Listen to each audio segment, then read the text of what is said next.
ஆமென். அவர் எல்லாவற்றையும் பார்த்து கொள்ளுவார். ஆண்டவர் நேர்த்தியாய் நம்ம நடத்துவார். இத்தனை நாட்களும் நம்ம ஜெபித்த ஜெபங்கள் கண்டிப்பா வீணாய் போகவே போகாது. ஹல்லேலூயா. இன்றைக்கு ஒரு முக்கியமான ஒரு காரியத்தை குறித்து ஆண்டவர் இந்த 79வது நாள் ஆண்டவர் என்னுடைய இருதயத்திலே ஒரு கிருபையான ஒரு காரியத்தை வைத்தார். நம்ம எல்லாரும் சேர்ந்து அந்த காரியத்தை தியானிச்சு நம்ம ஜெபிக்க போறோம். ஏசாயாவின் தீர்க்க தரிசன புஸ்தகம் 61வது அதிகாரத்தினுடைய 7வது வசனத்தை நம்ம எல்லாரும் சேர்ந்து வாசிக்க போகிறோம். ஏசாயாவின் தீர்க்க தரிசன புஸ்தகம் 61வது அதிகாரத்தினுடைய 7வது வசனத்தை சேர்ந்து வாசிக்கலாமா?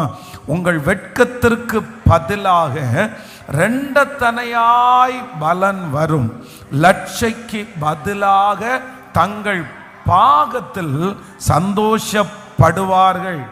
அதன் நிமித்தம் நாங்கள் தேசத்தில் இரட்டிப்பான சுதந்திரம் அடைவார்கள், நித்திய மகிழ்ச்சி அவர்களுக்கு உண்டாகும்.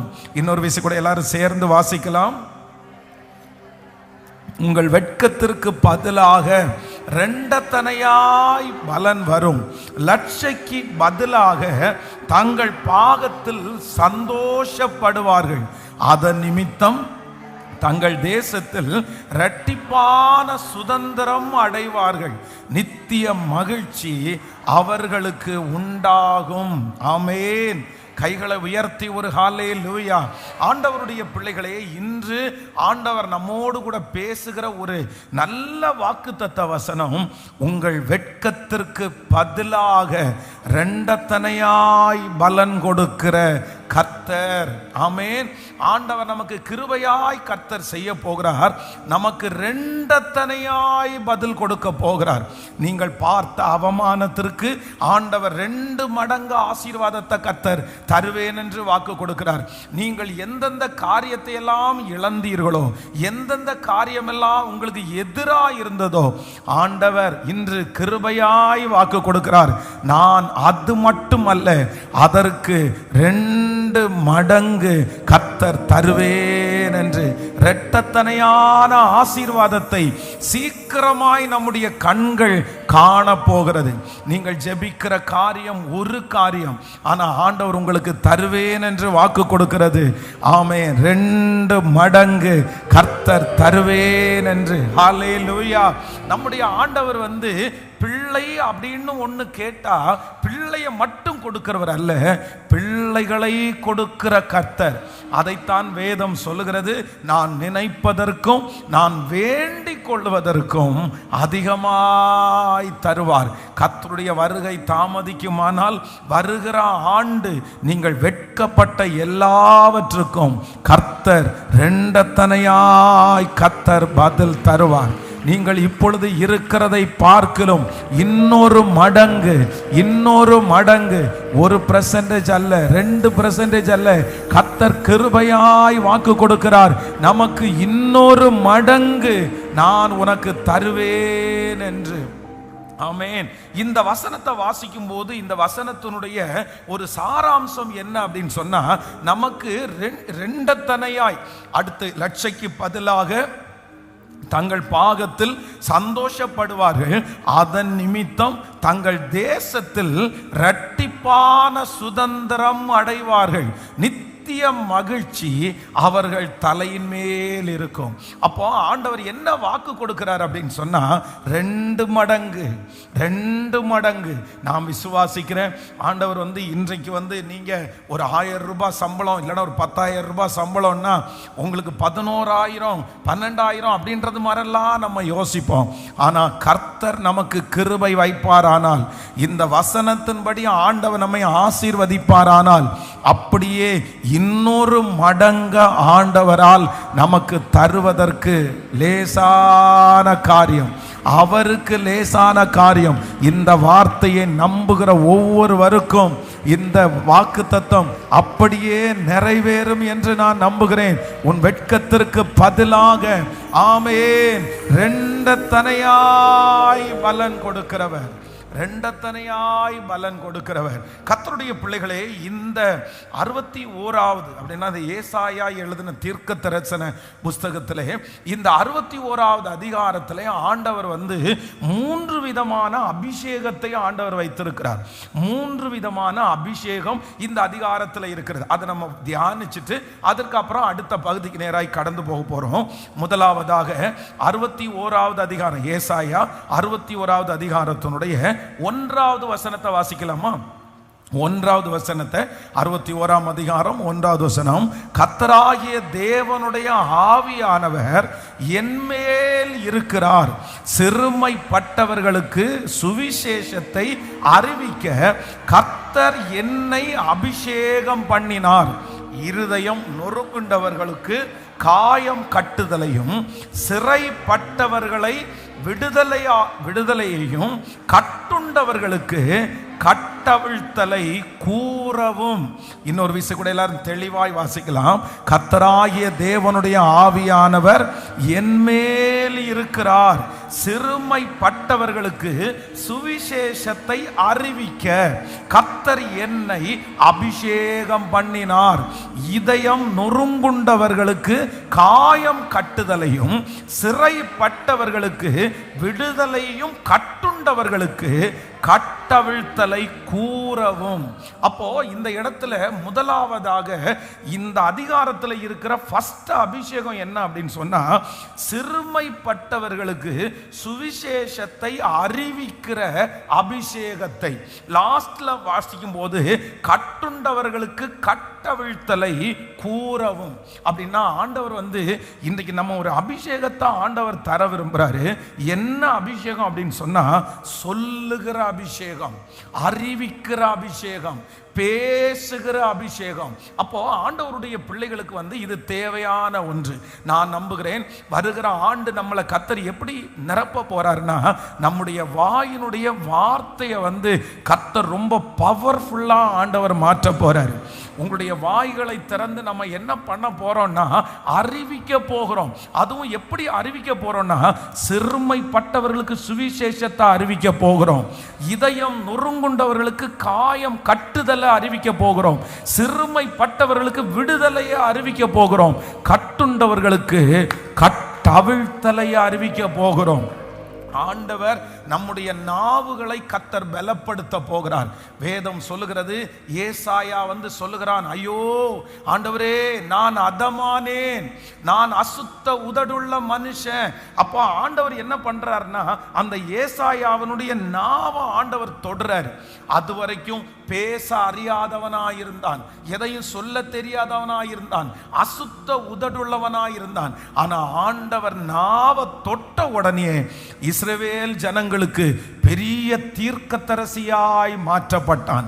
இன்றைக்கு நம்ம எல்லாரும் ஜெபிக்கணும். எனக்கு கர்த்தர் ஒரு அபிஷேகத்தை தர்றாரு. என்ன அபிஷேகத்தை தர்றாருன்னா, எனக்கு அறிவிக்கிற அபிஷேகத்தை கர்த்தர் என் நாவிலே வைக்க போகிறார். இனி உங்களுடைய வாய் நகைப்பினால் நிரம்ப போகிறது. உங்க வாயிலிருந்து விடுதலையான வார்த்தையை கர்த்தர் அனுப்ப போகிறார். உங்க வாயினுடைய வார்த்தை நிறைய பேரை கட்டி எழுப்ப போகிறது.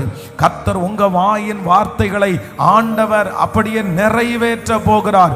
சிறுமைப்பட்டவர்களுக்கு உங்க வாயிலிருந்து ஆண்டவருடைய வார்த்தை கடந்து போகும்போது அந்த வார்த்தை அநேகரை தட்டி எழுப்ப போகிறது. நொறுங்குண்டவர்களுடைய காயங்களை உங்க வாயிலிருந்து புறப்படுகிற வார்த்தை நொறுங்குண்டவருடைய காயங்களை கட்ட போகிறது. ஆமென், ஹல்லேலூயா. எத்தனை பேர் ஜெபிக்க போகிறீங்க? இந்த அபிஷேகம் நம்ம எல்லார் மேலையும் இருக்கணும். என்ன அபிஷேகத்தை ஆண்டவர் தர்றாருன்னா, ஏசாயா எழுதின தீர்க்க தரிசன புஸ்தகத்தை தான் ஆண்டவர் இன்னைக்கு பேசுறாரு. ஃபர்ஸ்ட் நம்மோட ஆண்டவர் என்ன பேசுறாருன்னா, உன் வெட்கத்திற்கு பதிலாக ரெண்டத்தனையான பலன் வரும், சீக்கிரமாய் வரப்போகிறது. ஹல்லேலூயா. இந்த ஏசாயாவில் ஆண்டவர் வைத்திருக்கிற 3 விதமான அபிஷேகம். ஒன்று அறிவிக்கிற அபிஷேகம், பேசுகிற அபிஷேகம். ஆமென். மோசே வந்த ஆண்டவரிடத்துல சொல்கிறார், ஆண்டவரே நான் திக்குவாயும் மந்த நாவும் உள்ளவன். அப்பா ஆண்டவர் என்ன சொல்றாருன்னா, நான் உன்னுடைய வாயோடு இருந்து பேச வேண்டியதை உனக்கு சொல்லி தருவேன். நம்ம நிறைய பேர் மிஸ்டேக் பண்ணது வாயிலையா இருக்கலாம். நம்முடைய வாயின் வார்த்தைகளால நம்ம நிறைய பேர் இழந்திருக்கலாம், நிறைய சிக்குண்டு இருக்கலாம். பேசிட்டு அதுக்கப்புறம் இப்படி பேசினேன்னு நம்ம ரொம்ப வருத்தப்படுத்திருக்கலாம். இப்படி நாம் பேசி இருக்க கூடாதுன்னு நிறைய பேர் நம்மளை பார்த்து சொல்லலாம். ஆனா கர்த்தர் இந்த ஜெபத்திற்கு பிற்பாடு என்ன தரப்போறாருன்னா, என்னுடைய வாயின் வார்த்தைகளை கர்த்தர் அதிசயமாய் மாற்றி அறிவிக்கிற அபிஷேகத்தை தருவார். ஆமென். நம்புறவங்க ஜெபிச்சுட்டு அப்பா இந்த கிருபையை கர்த்தர் எனக்கு தரணும்னு சொல்லி முழு பலத்தோடு இயேசுவே இப்பொழுது அந்த அறிவிக்கிற அபிஷேகம் என் வாயிலிருந்து ஒரு வார்த்தை புறப்பட்டு போய் நொறுங்குண்டவர்களை சரிப்படுத்தணும், சிறுமைப்பட்டவர்களை சரி பண்ணணும், சிறையாய் இருக்கிறவர்களை விடுதலை ஆக்கணும், கட்டுண்டவர்களை கட்டவிழ்க்கிற ஒரு வார்த்தையை கர்த்தர் இப்போ என் வாயில நீர் தர போகிறதற்காக ஸ்தோத்திரம். சொல்லுங்க அப்பா, அந்த கிருபையினால் இறங்குவீராக. அந்த மாதிரி ஒரு வாயின் வார்த்தையை கர்த்தர் இப்பொழுது எனக்குள்ள அந்த அபிஷேகத்தை நீர் வைக்கிறதற்காக உமக்கு ஸ்தோத்திரம். ஆமென். உங்க வாயினுடைய வார்த்தை யாரையும் உடைச்சிடக்கூடாது. உங்க வாயினுடைய வார்த்தை யாரையும் நிர்மூலமாக்க கூடாது. அதற்கு மாறாக உங்க வாயினுடைய வார்த்தை என்ன பண்ணணும்னா, நிறைய பேரை கட்டி எழுப்பணும். ஆமென். வேதத்தில் காலேப், ஜோஷுவா இவங்க 2 பேரிடத்துலையும் இருந்த அபிஷேகம் என்ன அப்படின்னு சொன்னா, அத்தனை பேருடைய வாயின் வார்த்தையும் அங்க இருக்கிற இஸ்ரவேல் ஜனங்களுடைய இருதயத்தை கரைந்து போக பண்ணிட்டு அவர்களுக்குள்ள நிறைய அவிசுவாசத்தை கொண்டு வந்துருச்சு. அவங்க நிறைய பேர் ஆண்டவரை தூசிக்க ஆரம்பிச்சாங்க, கல்லெடுக்க ஆரம்பிச்சிட்டாங்க, விசுவாச வாழ்க்கையை விட்டு வெளியே போக ஆரம்பிச்சிட்டாங்க. ஆனா ஜோஷுவா, காலேப் அவங்க 2 பேருடைய வார்த்தையும் கர்த்தர் கனப்படுத்துகிற வார்த்தையா மாறினது. அப்போ இன்றைக்கு நம்ம அந்த வேவு வாக்கு போன அந்த 10 பேரை மாறி இருக்கக்கூடாது. யாரை மாறி இருக்கணும்னா, ஜோஷுவா, காலேப் போல நம்முடைய வாயின் வார்த்தைகள் அநேகரை கட்டுகிற வார்த்தைகளாய் கர்த்தர் அபிஷேகம் பண்ணுவாராக. ஜெபிக்கிறவர்கள் கைகளை உயர்த்தி ஏசப்பாட்ட சொல்லலாம், இந்த அபிஷேகத்தை கர்த்தராகிய ஆண்டவர், கர்த்தராகிய தேவனுடைய ஆவியானவர் என்மேல் இருக்கிறார். சிறுமைப்பட்டவர்களுக்கு சுவிசேஷத்தை அறிவிக்கிறதற்கு கர்த்தர் என்னை அபிஷேகம் பண்ணினார். இருதயம் நொறுங்குண்டவர்களுக்கு காயம் கட்டுதலையும், சிறைப்பட்டவர்களுக்கு விடுதலையும், கட்டுண்டவர்களுக்கு கட்டவிழ்த்தலை கூறவும் என் நாவை கிருபையினால் அபிஷேகம் பண்ணினார். ஹல்லேலூயா. So number 2, இரண்டாவதாக இந்த ஏசாயா 61ஆம் அதிகாரத்தில் இரண்டாவது ஆண்டவர் ஒரு அபிஷேகத்தை கர்த்தர் தராரு. அந்த அபிஷேகத்தை 3வது வசனத்தை வாசிக்கலாமா? 61ஆம் அதிகாரம் 3வது வசனத்தை வாசிக்கலாம். சீயோனிலே துயரப்பட்டவர்களை சீர்படுத்தவும், அவர்களுக்கு சாம்பலுக்கு பதிலாக சிங்காரத்தையும், துயரத்திற்கு பதிலாக துயரத்திற்கு பதிலாக ஆனந்த தைலத்தையும், ஒடுங்கின ஆவிக்கு பதிலாக துதியின் உடையை கொடுக்கவும் அவர் என்னை அனுப்பினார். அவர்கள் கர்த்தர் தம்முடைய மகிமைக்கென்று நாட்டின நீதியின் விருட்சங்களை போல் இருப்பார்கள். இன்னொரு விசு கூட வாசிக்கலாம். சீயோனிலே, ஆமென், துயரப்பட்டவர்களை சீர்படுத்தவும், அவர்களை சாம்பலுக்கு பதிலாக சிங்காரத்தையும், துயரத்திற்கு பதிலாக ஆனந்த தைலத்தையும், ஒடுங்கின ஆவிக்கு பதிலாக துதியின் உடையை கொடுக்கவும் அவர் என்னை அனுப்பினார். ஹல்லேலூயா. இந்த இடத்துல ஒரு அபிஷேகம் இருக்குது. என்ன அபிஷேகம் இருக்கு அப்படின்னு சொன்னா, இந்த சூழ்நிலைகளை எல்லாம் மாற்றுகிறது மாதிரி ஒரு பவர் இருக்காமா. ஒரு தேவனுடைய பிள்ளைக்கு ஆண்டவர் நம் தலைமையில ஒரு அபிஷேகத்தை கர்த்தர் தரப்போறாரு. இந்த அபிஷேகம் யாருக்குள்ள இருந்த அபிஷேகம்னா, ஆண்டவருக்குள்ளே இருந்த அபிஷேகம். இது என்னன்னா, அட்மாஸ்பியரை சேஞ்ச் பண்ற ஒரு ஸ்பிரிட். என்ன ஸ்பிரிட்? அட்மாஸ்பியரை மாற்றுகிற, அந்த சூழ்நிலைகளை மாற்றுகிற ஒரு ஆவியானவர். அப்போ இது ஆண்டவருடைய பிள்ளைகளுக்கு தேவை. எத்தனை பேர் நீங்க ஆசைப்படுறீங்க? எத்தனை பேர் நீங்க ஆசைப்படுறீங்க? நான் சொல்றேன், இந்த அபிஷேகத்தை ஆண்டவர் நம்ம மேல வைக்கணும். அது நெருக்கமான சூழ்நிலை, கஷ்டமான சூழ்நிலை, நிறைய அழுகையான ஒரு சூழ்நிலை. ஆனா அந்த இடத்துல நீங்க போய் உங்க பிரசன்ஸ் அந்த இடத்துல போயிருச்சுன்னு வச்சுக்கோங்களேன், அந்த சூழ்நிலை அப்படியே ரொம்ப அழகா நேர்த்தியாய் மாறுகிற அந்த இடத்துல சண்டை சரியாகணும், அந்த இடத்துல துயரப்படுகிறவர்கள் சீர்படுத்தப்படணும், அந்த இடத்துல சாம்பலுக்கு பதிலா சிங்காரம் வரணும், அந்த இடத்துல துயரத்திற்கு பதிலா ஆனந்த தைலம் வரணும், ஒடுங்கின ஆவிக்கு பதிலா துதியின் உடையை கொடுக்கவும் அவர் என்னை அனுப்பினார். ஹல்லேலூயா. இப்ப நல்லா கவனிச்சுக்குங்க, நீங்க இந்த வார்த்தையை நீங்க சாதாரணமா எடுத்துடக்கூடாது. ஆண்டவருடைய பிள்ளைகளே, இன்றைக்கு ஆண்டவர் 3 விதமான அபிஷேகத்தை தரப்போறாரு. ஃபர்ஸ்ட் நம்பர் 1 என்ன அபிஷேகத்தை ஆண்டவர் என்ன சொல்ல போறாருன்னா, அறிவிக்கிற அபிஷேகத்தை கர்த்தர் தரப்போறாரு. ஆமேன் சொல்லுங்க பார்க்கலாம். இனி உங்க வாயிலிருந்து நீங்க என்ன பண்ண போறீங்க? நீங்க நன்மையை அறிவிக்க போறீங்க, சந்தோஷத்தை அறிவிக்க போறீங்க, வெற்றியை அறிவிக்க போறீங்க. உங்க நாவை கர்த்தர் அக்னியாய் பயன்படுத்த போறாரு. உங்க வாயின் வார்த்தைகளை கர்த்தர் நிறைவேற்ற போகிறாரு. நீங்க ஆணை இடுகிறது நடக்கும், நீங்க சொல்லுகிற காரியம் வாய்க்கும். ஆமேன். உங்க வாயின் வார்த்தைகளில் கர்த்தர் ஒரு பெரிய பவரை நல்ல ஆமேன் ஆமோதிக்கிறவர்கள். ஹல்லேலூயா. இப்போ இந்த சத்தத்தை கேட்டுக்கொண்டிருக்கிற ஒவ்வொருவருக்கும் கர்த்தர் அந்த வாயின் வார்த்தைகளை அப்படியே நிலைப்படுத்துவாராக. உங்க பிள்ளைகளை பற்றி நீங்க பேசுகிற காரியம் நடக்கும், உங்க வீட்டை குறித்து நீங்க பேசுகிற காரியம் நடக்கும். என்னுடைய வாயினுடைய வார்த்தையில அவ்வளவு பெரிய பவரை ஆண்டவர் கிருபையாய் கர்த்தர் வைக்க போறாரு. ஹல்லேலூயா. அப்போ ஃபர்ஸ்ட் ஒரு அபிஷேகம், என்ன அபிஷேகம்னா, என்னுடைய வாயை கொண்டு கர்த்தர் என்ன பண்ண போறாருன்னா பேசுகிறார், அறிவிக்கிறார். சோ இரண்டாவது இந்த இடத்துல ஒரு அபிஷேகம் இருக்குது. இது என்ன அபிஷேகம் அப்படின்னு சொன்னா, அட்மாஸ்பியரை மாத்துகிற, அப்படின்னா சூழ்நிலையை மாத்துகிற. இந்த வசனத்துல கர்த்தர் அபிஷேகிக்கிறாரமா, சீயோனிலே துயரப்பட்டவர்களை சீர்படுத்தவும், அடுத்து அவருடைய சாம்பலுக்கு பதிலாக சிங்காரத்தையும், துயரத்திற்கு பதிலாக ஆனந்த தைலத்தையும், ஒடுங்கின ஆவிக்கு பதிலாக துதியின் உடையை கொடுக்கவும் அவர் என்னை அனுப்பினார். யார? இந்த இடத்துல யாருக்கு இந்த அபிஷேகம் சொல்லப்பட்டிருக்கிறது? 61வது இந்த ஏசாயா யாருக்கு, யார் மேல இந்த அபிஷேகம் இருக்குன்னா, கர்த்தராகிய ஆண்டவர் மேல. இயேசு கிறிஸ்துவை குறித்து முன்னடையாளமா சொல்லுகிற ஒரு தீர்க்க தரிசன ஆகமம் தான் இது. இந்த ஏசாயா 61 ஆண்டவராகிய இயேசு கிறிஸ்துவை பிரதிபலிக்கிற, இயேசுவை குறித்து எழுதி இருக்கிறது தான் இது. அப்போ இயேசுவை குறித்து எழுதப்பட்டிருக்கிறது யாருக்கும் இப்ப சொந்தம்? யாருக்கும் சொந்தம்? இப்ப நமக்கும் சொந்தம். அந்த ஸ்பிரிட்டை அப்படியே கர்த்தர் எங்க வைக்க போறாருன்னா, நமக்கு ஆண்டவர் வைக்க போகிறார். இப்ப நான் என்ன சொல்றேன்னா, கர்த்தராகிய ஆண்டவர் என்மேல் இருக்கிறார், என்மேல் இருக்கிறார். சொல்லுங்க, எல்லாரும் சொல்லுங்க, கர்த்தராகிய ஆண்டவர் என்மேல் இருக்கிறார்.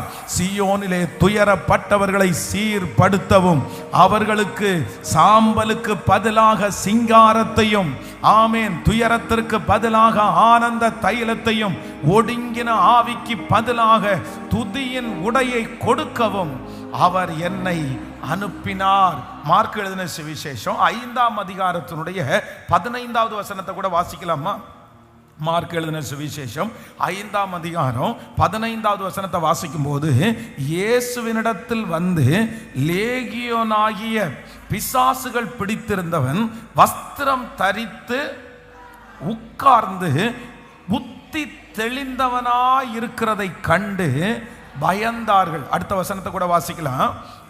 பிசாசுகள் பிடித்தவனும் பன்றிகளுக்கு சம்பவித்ததை கண்டவர்களும் அவர்களுக்கு விவரமாய் சொன்னார்கள். அப்பொழுது தங்கள் எல்லைகளை விட்டு போகும்படி அவரை வேண்டிக் கொள்ள தொடங்கினார்கள். அப்போ ஆண்டவருடைய பிள்ளைகளே, ஒன்று நீங்கள் நினைத்துக் கொள்ளுங்கள், நம்மேல இருக்கிற இந்த அபிஷேகம் கர்த்தர் எப்பேற்பட்ட சூழ்நிலைகளையும் அவ்வளவு அழகாய் கிருபையாய் கர்த்தர் மாற்ற போகிறார். இதற்கு முன்பாக நீங்க போய் நிற்கும் போது ஒரு சமாதான குறை வர்றது மாதிரிலாம் இருக்கலாம். நீ வந்தாதான் சண்டை வருது, நீ வந்தாதான் பிரச்சனை வருது அப்படின்னு நிறைய பேர் உங்களை பார்த்து சொல்லி இருக்கலாம். ஆனா கர்த்தர் இனி ஒரு அபிஷேகத்தை உங்க மேல கர்த்தர் வைப்பார். அந்த அபிஷேகம் சாதாரணமானது அல்ல. நீங்க போய் நிற்கும் போது அந்த இடத்துல சமாதானம் வரும். நீங்க போய் அந்த இடத்துல நிற்கும், இது தீர்க்க தரிசனமான வார்த்தை. நீங்க அந்த இடத்துல போய் நிற்கும் போது அந்த அட்மாஸ்பியரை கர்த்தர் ரொம்ப அழகா சேஞ்ச் பண்ணி கிருபையாய் அப்படிப்பட்ட ஒரு அபிஷேகத்தை கர்த்தர் எனக்கு இன்று தருவதற்கு கடந்து வந்திருக்கிறதற்காக எல்லாரும் சத்தத்தை உயர்த்தி ஜெபித்து கொண்டே ஸ்தோத்திரம் ஸ்தோத்திரம் ஸ்தோத்திரம். ஆமென். ஆவியானவரே கேளுங்க, ஏசப்பாட்ட கேளுங்க. அப்பா, அந்த அபிஷேகத்தை இப்பொழுது என் தலையின் மேல் நீர் வைக்கிறதற்காக ஸ்தோத்திரம். ஆவியானவர் எனக்குள்ளே இறங்குவீராக. ஆவியானவர் என்னை அந்த அபிஷேகத்தினால் நிரப்புவீராக. ஆமென். என்னை ஆனந்த தைலத்தால் அபிஷேகம் செய்திடும் ஆவியானவரே, என்னை ஆனந்த தைலத்தால் அபிஷேகம் செய்திடும் ஆவியானவரே. சொல்லுவெல்லாரு ஆவியானவரே, ஆவியானவரே, இன்பினாவியானவரே, ஆவியானவரே,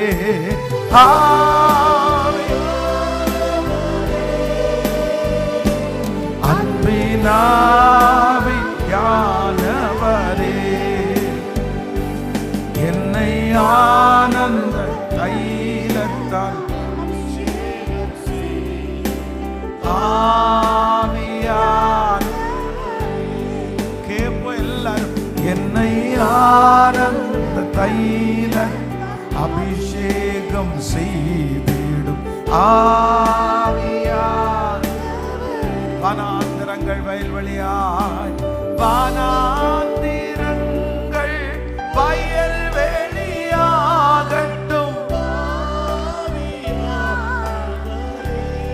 வனாந்திரங்கள் வயல்வெளியாகட்டும்,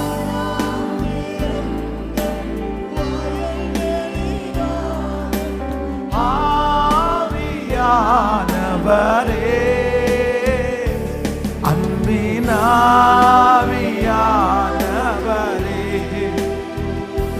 அன்பினாவியானவரே. கைகள் எல்லாரும் உயர்த்தி, என்னை ஆனந்த தைல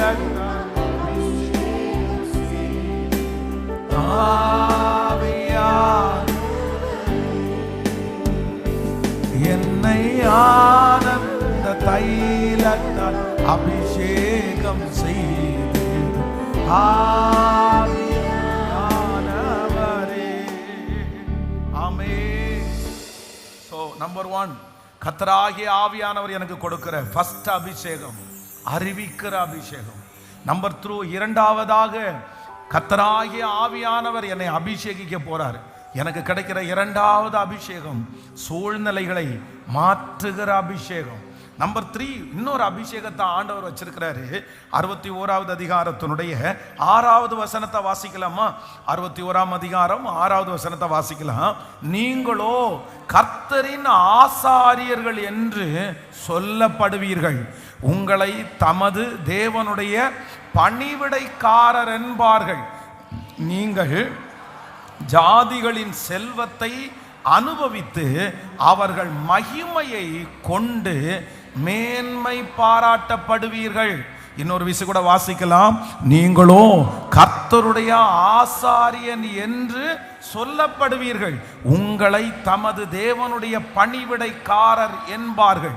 நீங்கள் ஜாதிகளின் செல்வத்தை அனுபவித்து அவர்கள் மகிமையை கொண்டு மேன்மை பாராட்டுவீர்கள். ஹல்லேலூயா. கைகளை உயர்த்தி ஒரு ஹல்லேலூயா.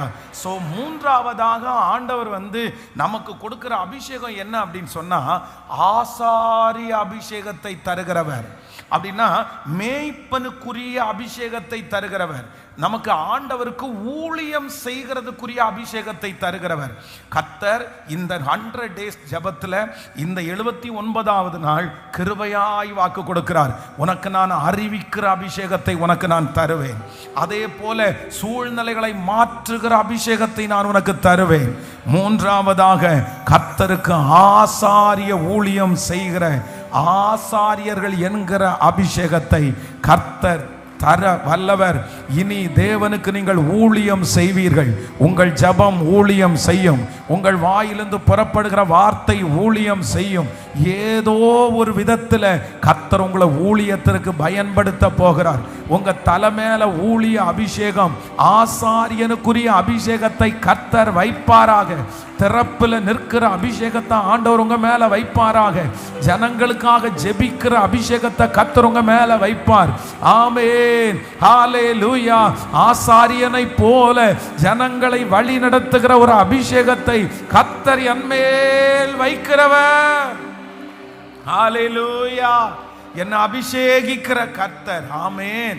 இந்த 3 அபிஷேகங்களும் உங்க தலையின் மேல ஆம் என்றும் ஆமென் என்றும் அப்படியே இருப்பதாக. ஹல்லேலூயா. ஆண்டவருடைய பிள்ளைகளே, நம்ம இன்றைக்கு ஆண்டவர் நமக்கு கொடுத்த வாக்குத்தத்தம் உன் வெட்கத்திற்கு பதிலாக 2 மடங்கு பலன் வரும். நீங்க எத்தனை நாட்களுக்கு முன்பாக வெட்கப்பட்டிருந்தாலும் அந்த வெட்கத்திற்கு 2 மடங்கு பலனை கர்த்தர் தருவார். உங்க சொந்தங்களுக்கு முன்பாக நீங்க வெட்கப்பட்டீங்கல்ல, அந்த சொந்தத்திற்கு முன்னாடியே கர்த்தர் உங்களுக்கு 2 மடங்கு அதிசயத்தை செய்து அவர்களுக்கு முன்பாக சாட்சியாய் நிறுத்துவார். நீங்க வெட்கப்பட்டு போன அதே தெருவில் ஆண்டவர் உங்களுக்கு 2 மடங்கு ஆசீர்வாதத்தை கொடுத்து உங்க தலைகளை கர்த்தர் நிமிர பண்ணுவார். நீங்கள் வெட்கப்பட்ட அந்த சொந்தக்காரர்களுக்கு முன்பாய் ஆண்டவர் உங்கள் தலையை அபிஷேகம் பண்ணி 2 மடங்கான அபிஷேகத்தை கர்த்தர் தந்து, ஆமென், உங்கள் வெட்கத்திற்கு பதிலாய் 2 மடங்கு பலனை கர்த்தர் தருவேன். நம்புறவங்க இன்னும் சத்தமாய் ஆமென் சொல்லி கரங்களை தட்டி, உங்க இருதயம் பயப்பட வேண்டாம், உங்க இருதயம் கலங்க வேண்டாம். இந்த வெட்கம், இந்த அவமானம், இந்த நிந்தை உங்களை அழிப்பதற்கு அல்ல. இந்த வெட்கத்தை பற்றி பயப்பட வேண்டாம். இந்த அவமானத்தை குறித்து நீங்கள் அஞ்ச வேண்டாம். கர்த்தர் வாக்கு கொடுக்கிறார், இந்த வெட்கம் உங்களை நிர்மூலமாக்குறதற்காக அல்ல. இந்த வெட்கம் 2 மடங்கு ஆசீர்வாதத்தை உங்களுக்கு கொண்டு வரும். ஆமென். வெட்கத்திற்கு பதிலாக 2 மடங்கு பதில் தருகிறவர். இந்த ஜபத்தில் அப்படிப்பட்ட ஒரு அற்புதம் நடக்குது. உங்க பிள்ளைங்க உங்கள்கிட்ட சொல்லுவாங்க, அன்னைக்கு வெட்கப்பட்ட மம்மி, ஆனா கர்த்தர் இன்னைக்கு 2 மடங்கு என்ன ஆசீர்வதிச்சிருக்கிறாரு. உங்க பிள்ளை பட்ட வெட்கத்திற்கு கர்த்தர் 2 மடங்கு பதில கர்த்தர் தருவார். உங்க குடும்பத்தில் நீங்க அனுபவிச்ச வெட்கத்திற்கு ஆண்டவர் 2 மடங்கு பதில் தருவார். உங்களுடைய நிந்தைகளை கர்த்தர் கணக்கிலே வைத்திருக்கிறார். ஆமென். வெட்கத்திற்கு பதிலாக இரட்டிப்பு நன்மை தாரும் தேவா. வெட்கத்திற்கு பதிலாக இரட்டிப்பு நன்மை தாரும் தேவா. கண்ணீருக்கு பதிலாக பாடும், என் கண்ணீருக்கு பதிலாக ஆனந்த காளிப்பை தாரும் தேவா. ஆனந்த காளிப்பை தாரும். கைகளை மேல தட்டி போது கிருபை தாரும் தேவா. புது பலனை பாடும் போது கிருபை தாரும் தேவா. புது பலனை தாரும் தேவா. புதிய நாளுக்குள் என்னை நடத்தும் புதிய கிருபையால் என்னை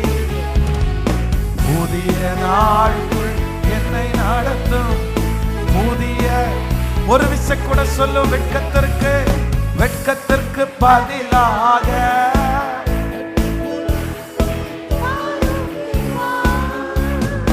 வெட்கத்திற்கு பதிலாக இரட்டிப்பு நன்மை தாரும் தேவா. கண்ணீருக்கு பதிலாக என் கண்ணீருக்கு ஆனந்த காளிப்பை தாரும் தேவா. ஆனந்த காளிப்பை தாரும். சேர்த்து சொல்லுவோம், போத கிருபை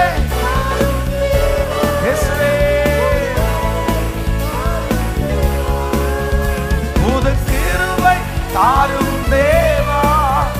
புது பலனை தாரும் தேவா. புதிய நாளுக்குள் என்னை நடத்தும், புதிய கிருபையால் என்னை புதிய நாளுக்குள் என்னை நடத்தும், புதிய கிருபையால் என்னை நிரப்பும். ஹல்லேலூயா, ஹல்லேலூயா, ஆமென். ஒரு 3 காரியத்தை ஆண்டவர் இந்த 2 மடங்கு பலன், இரண்டத்தனையான ஆசீர்வாதம் எல்லாருக்கும் ஒன்று கிடைச்சிச்சுன்னா, ஆண்டவருடைய பிள்ளைகளுக்கு வேதத்தில் சிலருக்கு மட்டும் ஆண்டவர் பர்சனலாக அவங்களுக்கு 2 மடங்கு கொடுத்துருக்கிறாரு. அந்த 2 மடங்கு கொடுத்த ஒரு 3 சம்பவங்களை நான் தியானிச்சு நம்ம ஜெபித்து முடிக்க போகிறோம். நம்பர் 1, முதலாவதாக ஒரு வசனத்தை வாசிக்கலாமா? நீங்கள் 1 நாளாகமம் 5ஆம் அதிகாரத்தினுடைய 1வது வசனத்தை நம்ம வாசிக்க போகிறோம். ஆமென். 1 நாளாகமம் 5ஆம் அதிகாரத்தினுடைய 1வது வசனத்தை வாசிக்க போகிறோம். ரூபன் இஸ்ரவேலுக்கு முதல் பிறந்த சேஷ்ட புத்திரன், ஆனாலும் அவன் தன் தகப்பனுடைய மஞ்சத்தை தீட்டுப்படுத்தினபடினால் கோத்திரத்து அட்டவணையிலே அவன் முதற் பிறந்தவனாக எண்ணப்படாமல் அவனுடைய சேஷ்ட புத்திர சுதந்திரம் இஸ்ரவேலின் குமாரனாகிய யோசேப்பின் குமாரனுக்கு கொடுக்கப்பட்டது. ஆண்டவருடைய பிள்ளைகளே, நல்லா கவனிச்சுக்குங்க. இந்த பழைய ஏற்பாட்டில் ஒரு நியாயப்பிரமாணம் ஒன்று இருக்குது. இது என்ன நியாயப்பிரமாணம் அப்படின்னு சொன்னால், பழைய ஏற்பாட்டின் காலத்தில் முதல் பிறக்கிற பிள்ளை அப்படின்னா சேஷ்ட புத்திர பாகம் அப்படின்னு சொல்லுவாங்க. நீங்கள் ஒரு அப்பா அம்மாவுக்கு 10 பிள்ளைகள் பிறந்திருந்தாலும் அந்த முதல் பிறந்திருந்த பிள்ளைகளுக்கு என்ன கொடுப்பாங்க அப்படின்னு சொன்னால், அவர்களுக்கு ரெண்டத்தனையான ஆசீர்வாதம் உங்களுக்கு உண்டு. நீங்கள் ஏசா யாக்கோபு என்கிறவர்களை குறித்து வேதத்தில் வாசிக்கும் போது வேதம் சொல்லுது, ஏசாவுக்கு சேஷ்ட புத்திர பாகம் கொடுத்தது. இந்த சேஷ்ட புத்திர பாகம்ன்றது என்ன அப்படின்னு சொன்னால், ஒரு சொத்தை 3ஆ டிவைட் பண்ணுவாங்க. பொதுவாக ஒரு வீட்டில் ஒரு பிள்ளை 2 பிள்ளைங்க இருந்தாங்கன்னா அந்த சொத்தை 2ஆக தான் டிவைட் பண்ணுவாங்க. 2 பிள்ளைகளுக்கும் பாதி பாதி. ஆனால் நியாயப்பிரமாணத்தின் காலத்தில் 2 பிள்ளைகள் இருக்கும்போது சொத்தை 3ஆ டிவைட் பண்ணி மூத்தவனுடைய கையில் என்ன பண்ணுவாங்கன்னா 2 பார்ட்டை கொடுத்துருவாங்க. மற்ற அடுத்த பிள்ளைகளுக்கு குறைவாக தான் கொடுப்பாங்க. அப்போ அந்த மூத்த பிள்ளைக்கு 2 மடங்கு ஆசீர்வாதம். ஏன் அப்படி கிடைக்குது? எதுக்காக அந்த மூத்த பிள்ளைக்கு 2 மடங்கு கிடைக்குது அப்படின்னு சொன்னால், பொதுவாக நம்ம ஊர்லேயே எப்படி இருக்கும் அப்படின்னு சொன்னால், இந்த மூத்த அண்ணங்க எல்லாம், மூத்த அக்காங்க, இவங்க எல்லாம் மோஸ்ட்லி என்னவா தான் இருந்து ஆகணும் அப்படின்னு சொன்னால், மோஸ்ட்லி தியாகிகளாக இருந்தே தான் ஆகணும். ஏன் அப்படின்னா, அடுத்து பிறக்கிற, இப்போ பாருங்க, நீங்க இந்த சத்தத்தை கேட்குறவங்க நிறைய பேர் மூத்த பிள்ளைங்களா இருப்பீங்க. நீங்க நினைச்சு பாருங்களேன், நீங்க தான் உங்க அண்ணன் தம்பிக்கு அட்ஜஸ்ட் பண்ணுவீங்க, நீங்க தான் ரொம்ப விட்டு கொடுப்பீங்க. ஆனா அந்த இளைய பிள்ளைங்க எல்லாரும் அப்படி இல்லை. இளைய பிள்ளைங்க நிறைய பேர் பயங்கரமா சண்டித்தனம் பண்ணுவாங்க, எல்லாம் பண்ணுவாங்க. ஆனா நீங்க என்ன பண்ணுவீங்கன்னா, சரி தம்பி தானே, தங்கச்சி தானே. அப்போ அவர்களுக்கு அறியாமலே அவங்க என்ன சொல்லுவாங்க தெரியுமா? நீ அப்ப எதுக்கு மூத்தவனா பிறந்த, நீ எதுக்கு மூத்தவளா பிறந்த, நீ என்ன பார்த்துக்க வேண்டியது, நீ தானே என்ன பார்த்துக்கணும். ஒரு அப்பா அம்மா இருக்கிற இடத்துல அவர்களால அந்த பொறுப்பை சரியா செய்ய முடியாத போது அந்த குடும்பத்தை நடத்துகிற பொறுப்பு, அந்த குடும்பத்தை வழி நடத்தி கொண்டு போற பொறுப்பை யார் மேல அன்னைக்கு வச்சிருந்தாங்கன்னா, இந்த மூத்த பிள்ளைகள் மேல தான் வச்சிருந்தாங்க. அவங்க தவறும் பட்சத்தில், அவர்கள் இல்லாத பட்சத்தில் அந்த குடும்பத்தில் இருக்கிற காரியத்தை நடத்துறதற்கு பிள்ளைகளை கல்யாணம் பண்ணி வைக்கிறது, அவருடைய எதிர்காலத்திற்கான காரியத்தை கொடுக்கிறது. அதனால இந்த மூத்த பிள்ளைகளுக்கு 2 பங்கு கொடுக்கப்பட்டது. அப்போ ஆண்டவர் இன்றைக்கு கிருபையாய் நமக்கு வாக்கு கொடுக்கிறார். நமக்கு 2 பங்கை கர்த்தர் வச்சிருக்கிறார். 2 பங்க, 2 ஆசீர்வாதத்தை கர்த்தர் எதற்கு நமக்கு தந்திருக்கிறார்னா, நாம் ஆளுகை செய்யும்படியாக, மற்றவர்களை வழி நடத்தும்படியாக ஆண்டவர் எனக்கு 2 மடங்கு பலனை தருவதற்கு கர்த்தர் வல்லவராயிருக்கிறார். அப்போ நம்ம வாசித்த இந்த வசனத்துல பாத்தீங்க அப்படின்னு சொன்னா, இந்த மூத்த பங்கு யாருக்கு போகணும் அப்படின்னு சொன்னா, ரூபன் என்கிற மனுஷனுக்கு போகணும். யாக்கோபனுடைய பிள்ளைகள் முதல் பிள்ளை யார் அப்படின்னு சொன்னா, முதல் பிள்ளை இந்த ரூபன். ஆனா ரூபன் ரொம்ப ஒரு தவறான ஒரு காரியம் அந்த வசனத்தில் இருக்குது. இஸ்ரவேலின் முற்பிதா பிறந்த சேஷ்ட புத்திரன், ஆனாலும் அவன் தன் தகப்பனுடைய மஞ்சத்தை தீட்டுப்படுத்தினபடினால் கோத்திரத்து அட்டவணையிலே அவன் முதற் பிறந்தவனாக எண்ணப்படாமல் அவனுடைய சேஷ்ட புத்திர சுதந்திரம் இஸ்ரவேலின் குமாரனாகிய யோசேப்பின் குமாரருக்கு கொடுக்கப்பட்டது. இப்போ என்ன வந்துச்சு அப்படின்னு சொன்னா, இந்த ரூபனுக்கு கொடுக்கப்பட வேண்டிய இந்த சேஷ்ட புத்திரம் அப்படின்னா 2 ஆசீர்வாதம் இவனுக்கு கொடுக்கப்படாம இப்ப யாருக்கு போகுது அப்படின்னா, யோசேப்புக்கு போகுது. யோசேப்பனுடைய ஃபேமிலிக்கு போயிருச்சு. ஏன் யோசேப்பனுடைய ஃபேமிலிக்கு போச்சுன்னா, நீங்க வேதத்துல வாசிக்கும் போது தன்னுடைய சகோதரர்கள் எல்லாரும் பஞ்சம் பிழைப்பதற்கு, தன்னுடைய குடும்பத்தை நன்றாய் நடத்துவதற்கு கர்த்தர் யாரதான் தெரிஞ்சு கொண்டார்னா, யோசேப்பை ஆண்டவர் தெரிந்து கொண்டார். இவங்க எல்லாரும் பஞ்சத்திற்காக அவங்க வீட்டுக்கு போயிட்டாங்க. இப்ப அப்பா இறந்து போயிட்டாரு. இறந்து போன உடனே இவன் கண்டிப்பா நம்மளை பழி வாங்குவான்னு நினைச்சு பெரிய பெரிய ஆட்களை வச்சு யோசேப்பினிடத்துல சொல்லி அனுப்புறாங்க. இந்த மாதிரி அப்பா உயிரோட இருக்கும்போது நல்லா பார்த்துக்கணும்னு சொன்ன உடனே யோசேப்பு கிட்டத்தட்ட ஒரு 8 டைம் அழுதுருக்கிறாரு. அதுல கடைசியா அவர் அழுதது எங்க தான் அழுதார் அப்படின்னா, இந்த இடத்துல தான் அழுதாரு. தன்னுடைய சகோதரர்கள் எல்லாரும் தன்னை புரிஞ்சுக்கல, நான் ஒரு அப்பா மாதிரி இருந்து எல்லாரையும் பார்த்துக்கிறேன்றத புரிஞ்சுக்கலன்ன உடனே யோசேப்புக்கு அழுக வந்துச்சு. அப்பதான் யோசேப்பு என்ன சொல்றான் அப்படின்னு சொன்னா, நீங்க நினைக்கிறது மாதிரி நான் உங்களை பழி வாங்க மாட்டேன், நீங்க நினைக்கிறது மாதிரி நான் உங்களை ஒன்றும் செய்ய போறதில்ல, நான் உங்களை என்ன பண்ணுவேன் அப்படின்னு சொன்னா, உன்னை நான் நன்றாய் பார்த்து கொள்ளுவேன், உங்களை எல்லாரையும் உங்க குடும்பத்தையும் நான் நன்றாய் பார்த்து கொள்ளுவேன். நான் ஆண்டவருக்குள்ள விசுவாசிக்கிறேன், கர்த்தர் இன்றைக்கு சேஷ்ட புத்திரம் பாகம் என்கிற அந்த 2 ஆசீர்வாதத்தை கர்த்தர் தரப்போறாரு. அந்த ஆசீர்வாதம் எதற்கு சம்பந்தம்னா, முழு குடும்பத்தையும் முழு ஃபேமிலியையும் நடத்தக்கூடிய ஒரு ஆசீர்வாதத்தை கர்த்தர் ஆமென் நம்மேல் ஊற்றுகிறார். வெகு சீக்கிரத்தில் உங்க ஃபேமிலியில இருக்கிற அத்தனை பேரை காட்டிலும் கர்த்தர் உங்களை தலைமைத்துவமா கர்த்தர் மாற்ற போறாரு. ஆமென். நீங்க கைட் பண்ற அளவிற்கு ஆண்டவர் உங்களை வல்லமையினால் நிரப்ப போகிறாரு. வசதிகளை கர்த்தர் தரப்போறாரு. யோசேப்பினுடைய குடும்பத்தை சேஷ்ட புத்திரமாக மாற்றின கர்த்தர் இன்றைக்கு சத்தத்தை கேட்கிற அன்பு ஆண்டவருடைய பிள்ளைகளே, இது சீக்கிரமாய் நடக்க போகிறது. ஆண்டவர் உங்க குடும்பத்தையே பார்க்கிற அளவிற்கு, உங்க ஃபேமிலியில இருக்கிறவங்களை பார்க்கிற அளவிற்கு கர்த்தர் முதற் தரமாய் முதன்மையான இடத்திலே பிந்தினோர் அநேகரை கர்த்தர் முந்த பண்ணி, கர்த்தர் உங்களை ஃபர்ஸ்ட் கர்த்தர் கொண்டு வந்து நீங்க கையேந்துகிற நிலைமைகளை கர்த்தர் மாற்றி, ஆமென், நீங்கள் அடிபணிகிற நிலைமைகளை கர்த்தர் மாற்றி குடும்பத்தையே பார்க்கிற அளவிற்கு இந்த சத்தத்தை கேட்கிற நிறைய பேரை கர்த்தர் ஆமென் அந்த 2 மடங்கு அபிஷேகத்தை கர்த்தர் தரப்போகிறார். நல்ல கரங்களை தட்டி முழு பலத்தோடு ஆமென் அந்த கிருபை கிடைக்கட்டும், அந்த கிருபை கிடைக்கட்டும். சொல்லுங்க, இயேசுவே அந்த கிருபை கிடைக்கட்டும், கிருபை கிடைக்கட்டும், கிருபை கிடைக்கட்டும். ஹல்லேலூயா. அப்போ முதலாவதாக வேதம் சொல்லுது, உங்கள் வெட்கத்திற்கு பதிலாக 2 மடங்கு பலன் வரும். இந்த 2 மடங்கு ஆசீர்வாதம் யாருக்கு கொடுக்கப்படுகிறது அப்படின்னு சொன்னா, யார் தன்னுடைய குடும்பத்தை பார்க்கிறார்களோ, யார் தன்னுடைய தன்னுடைய வீட்டில் இருக்கிற அத்தனை பேரையும் பார்த்து கொள்ளுகிறார்களோ அவர்களுக்கு ஆண்டவர் என்ன கொடுக்கிறார்னா, நியாயப்பிரமாணம் சொல்லுகிறது அவர்கள் தலையின் மேல் ஆமேன் இரட்டிப்பான ஆசீர்வாதம் இருக்கிறது. ஹல்லேலூயா. நீங்க சொல்லணும், எல்லாரும் என்ன சொல்லணும்னா, எங்க அம்மாவை நான் பார்த்துக்கணும், எங்க அப்பாவை நான் பார்த்துக்கணும், எங்களுடைய சகோதரங்களை நான் பார்த்துக்கணும். அதுக்காக உங்களை எடுத்துட்டு உங்களை நீங்க கஷ்டப்படுத்திட்டு உங்க ஃபேமிலியை பார்க்கணும்னு சொல்லலை. ஆனா அதே நேரத்தில் யோசேப்பை போல ஆண்டவர் உங்களை ஆசீர்வதிச்சு உங்க குடும்பத்தையே போஷிக்கிற அளவிற்கு ஆண்டவர் உங்களை கிருபையால நிரப்புவாராக.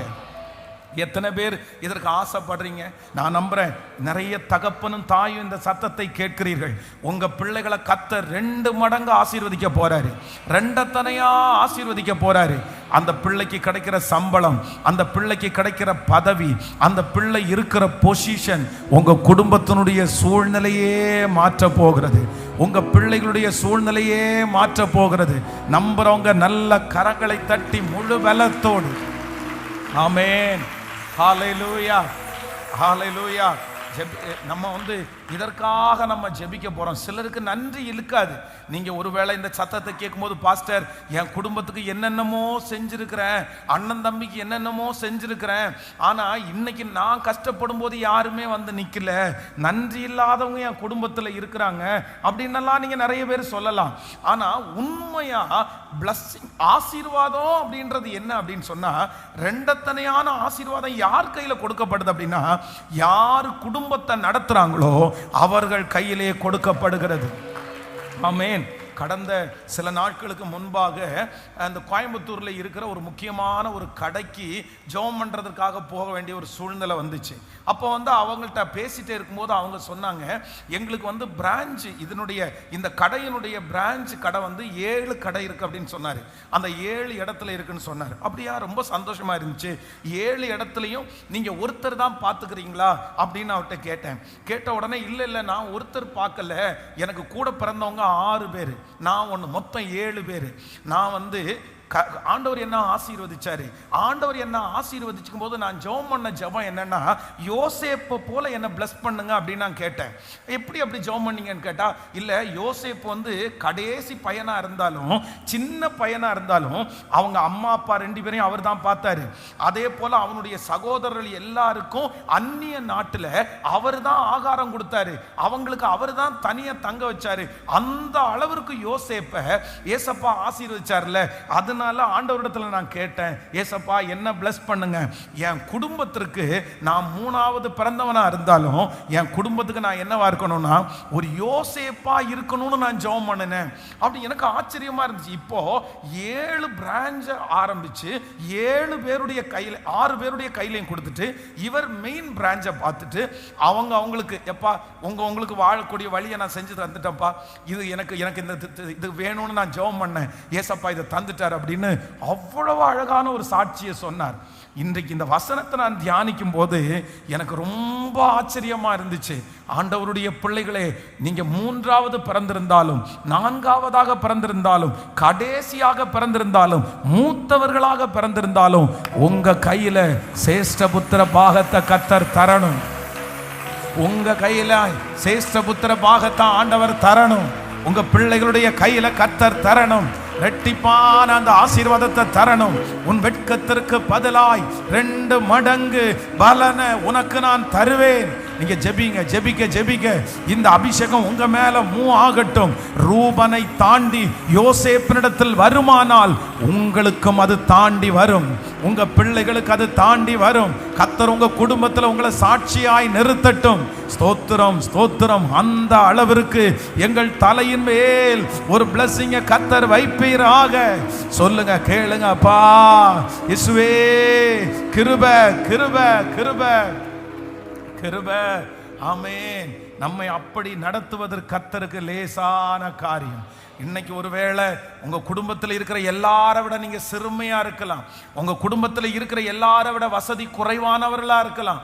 எல்லாரும் நல்லா இருக்கிறாங்க பாஸ்டர், நான் மட்டும் நல்லா இல்ல, என் பிள்ளைங்க மட்டும் நல்லா இல்ல, எல்லாரும் சொந்த வீட்டில் இருக்கிறாங்க, நான் மட்டும் அப்படி இல்லை, எல்லாருக்கும் கவர்மெண்ட் ஜாப் கிடைச்சிருச்சு, எனக்கு அந்த மாதிரி கிடைக்கல, என் வீட்டில் இருக்கிற எல்லாருக்கும் நல்ல படிப்பு, எனக்கு மட்டும் அப்படிப்பட்டது ஒன்றும் இல்லை. நான் நம்புறேன், ஆகாது என்று தள்ளின கல்லை மூளைக்கு தலைக்கல்லாய் மாற்றுகிற தேவன், ஆமென், உங்களை முதன்மைப்படுத்துவார், உங்களை முதன்மைப்படுத்துவார். நம்பி ஆமோதிக்கிறவர்கள் கர்த்தர் உங்களை முதன்மைப்படுத்துவார்.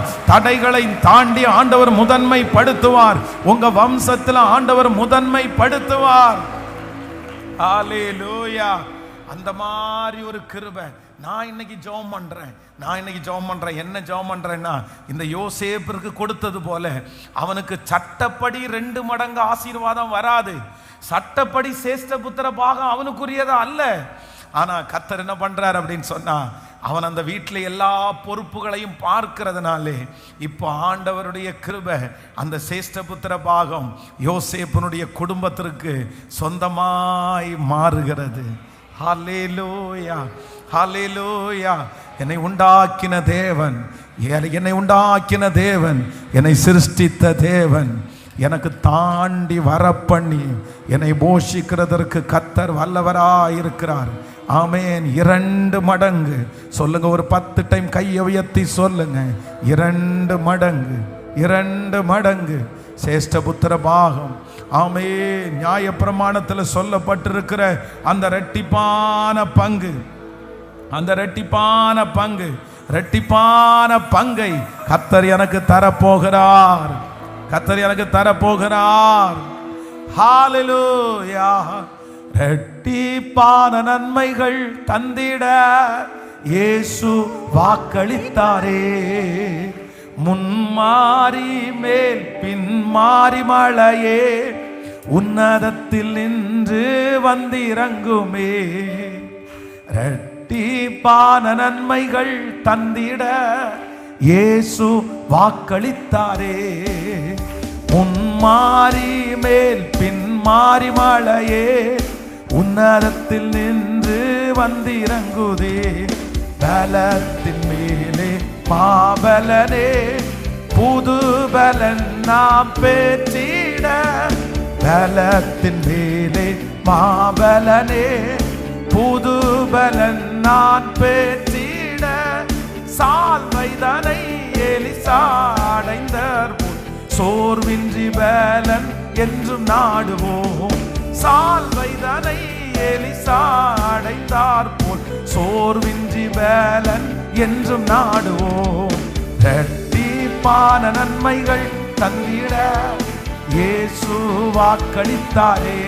சொல்லுங்க, மான நன்மைகள் தந்திட இயேசு வாக்களித்தாரே, முன்மாறி மேல் பின்மாறி மழையே உன்னதத்தில் நின்று வந்திறங்குதே. முன்மாறி மேல் பின்மாறி மழையே உன்னதத்தில் நின்று வந்திறங்குதே. ஜெயத்தின் மேலே மாஜயமே ஜெயதொனியாய் பெற்றிட, ஜெயத்தின் மேல் ஜெயதொனியாய் பெற்றிட, போர் முனையில் சிறு தாவீது போல போர் வீரராக என்றும் ஜெயிப்போம்.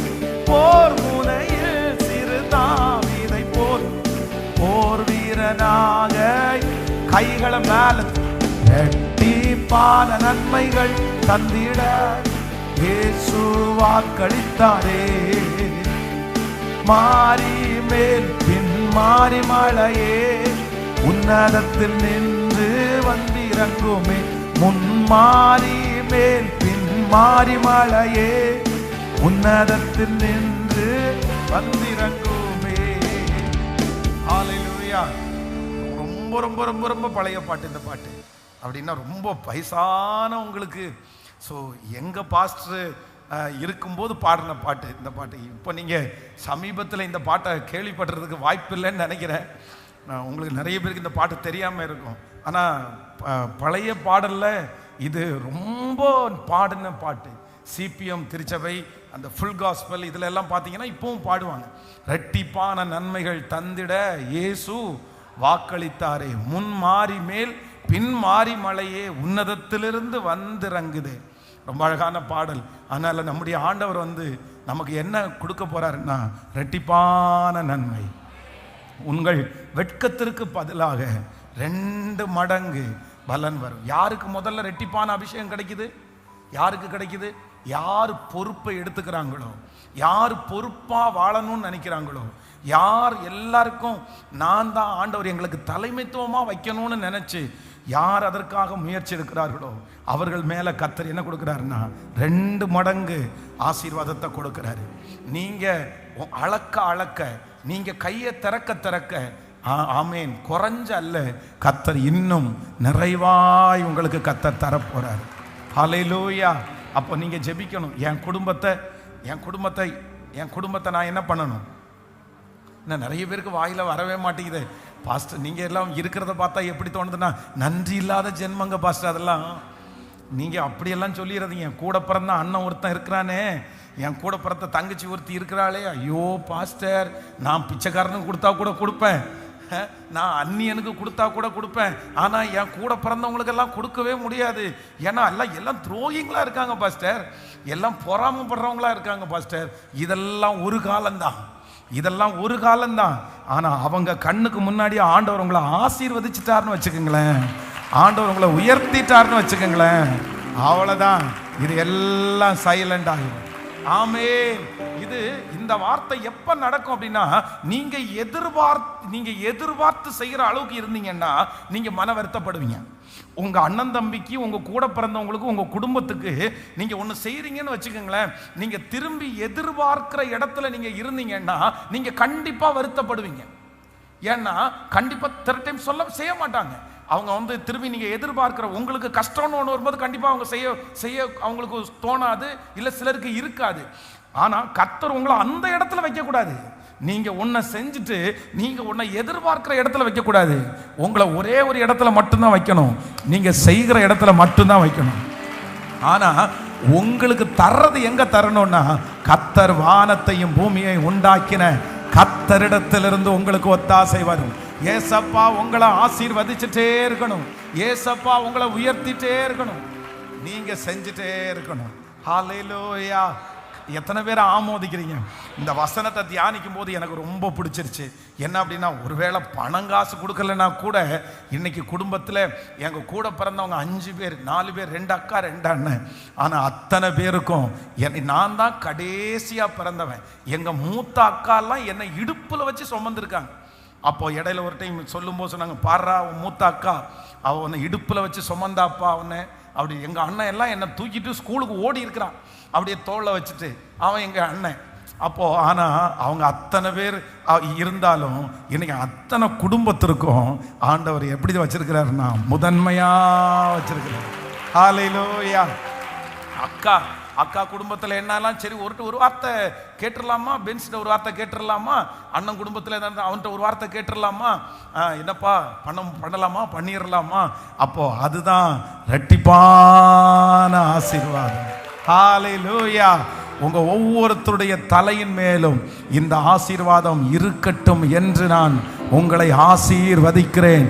கர்த்தர் உங்களை பொறுப்புகளை எடுக்கக்கூடியவர்களாக, ஆமென், தேங்க்யூ ஜீசஸ், பொறுப்புகளை எடுக்கக்கூடியவர்களாய் கர்த்தர் உங்களை கிருபையாய் தலைமையில கைய வச்சு இந்த பிளஸ்ஸிங் ஆண்டவர் உங்களுக்கு தரட்டும். ஆசைப்படுறவங்க ஜெபம் பண்ணுங்க, ஆசைப்படுறவங்க ஜெபம் பண்ணுங்க. ஏசப்பா, ஆமென், ரூபனிடத்திலிருந்து தாண்டி யோசேப்புக்கு போனது போல, ஆமென், தேங்க்யூ ஜீசஸ், அந்த அபிஷேகத்தை கர்த்தர் கிருபையாய் தருகிறவர். நீர் வார்த்தையின்படியே, நாங்க வேற எதையும் தியானிக்கல ஆண்டவரே, உங்க வார்த்தையை நாங்க தியானிக்கிறோம், உங்க வார்த்தையை தான் தியானிக்கிறோம். அது அப்படியே நடக்கட்டும். ஸ்தோத்திரம், ஸ்தோத்திரம், ஆமென். நம்பர் 2, இரண்டாவதாக இந்த 2 மடங்கு ஆசீர்வாதம் அப்படின்றத குறித்து வாசிக்கும் போது 1 சாமுவேல் 1ஆம் அதிகாரத்தினுடைய 4வது வசனத்தை வாசிக்கலாமா? 4வது வசனம், அங்கே எல்கானா பலியிடும் நாளிலே அவன் தன் மனைவி ஆகிய பெனினாளுக்கும் அவளுடைய எல்லா குமாரருக்கும் குமாரத்திகளுக்கும் பங்கு போட்டு கொடுப்பான். அன்னாளை சிநேகித்தபடியினால் அவளுக்கு இரட்டிப்பான பங்கு கொடுப்பான். கர்த்தரோ அவள் கர்ப்பத்தை அடைத்திருந்தார். அன்னாளை சிநேகித்தபடியினால் அவளுக்கு இரட்டிப்பான பங்கை கொடுப்பான். ஆமென். அப்போ இரட்டிப்பான பங்கு முதலாவதாக யாருக்கு கிடைக்குது அப்படின்னா, பொறுப்பை எடுக்கிறவர்களுக்கு இரட்டிப்பான பங்கு கிடைக்குது.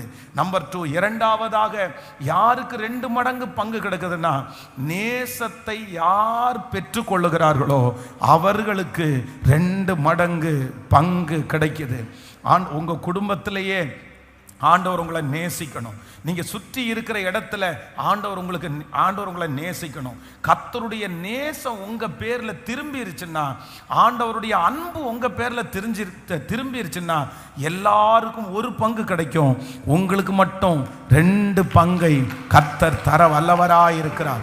யாரும் கேள்வி கேட்க முடியாது. ஏன் அவங்களுக்கு கொடுத்தீங்கன்னா ஆண்டவரை பார்த்து கேட்க முடியாது. காரணம் என்னன்னா, ஆண்டவருடைய பிரியம் என்மேல் இருக்கிறது. கர்த்தர் சொல்லுகிறார், நான் உன்மேல் பிரியமாயிருக்கிறேன்.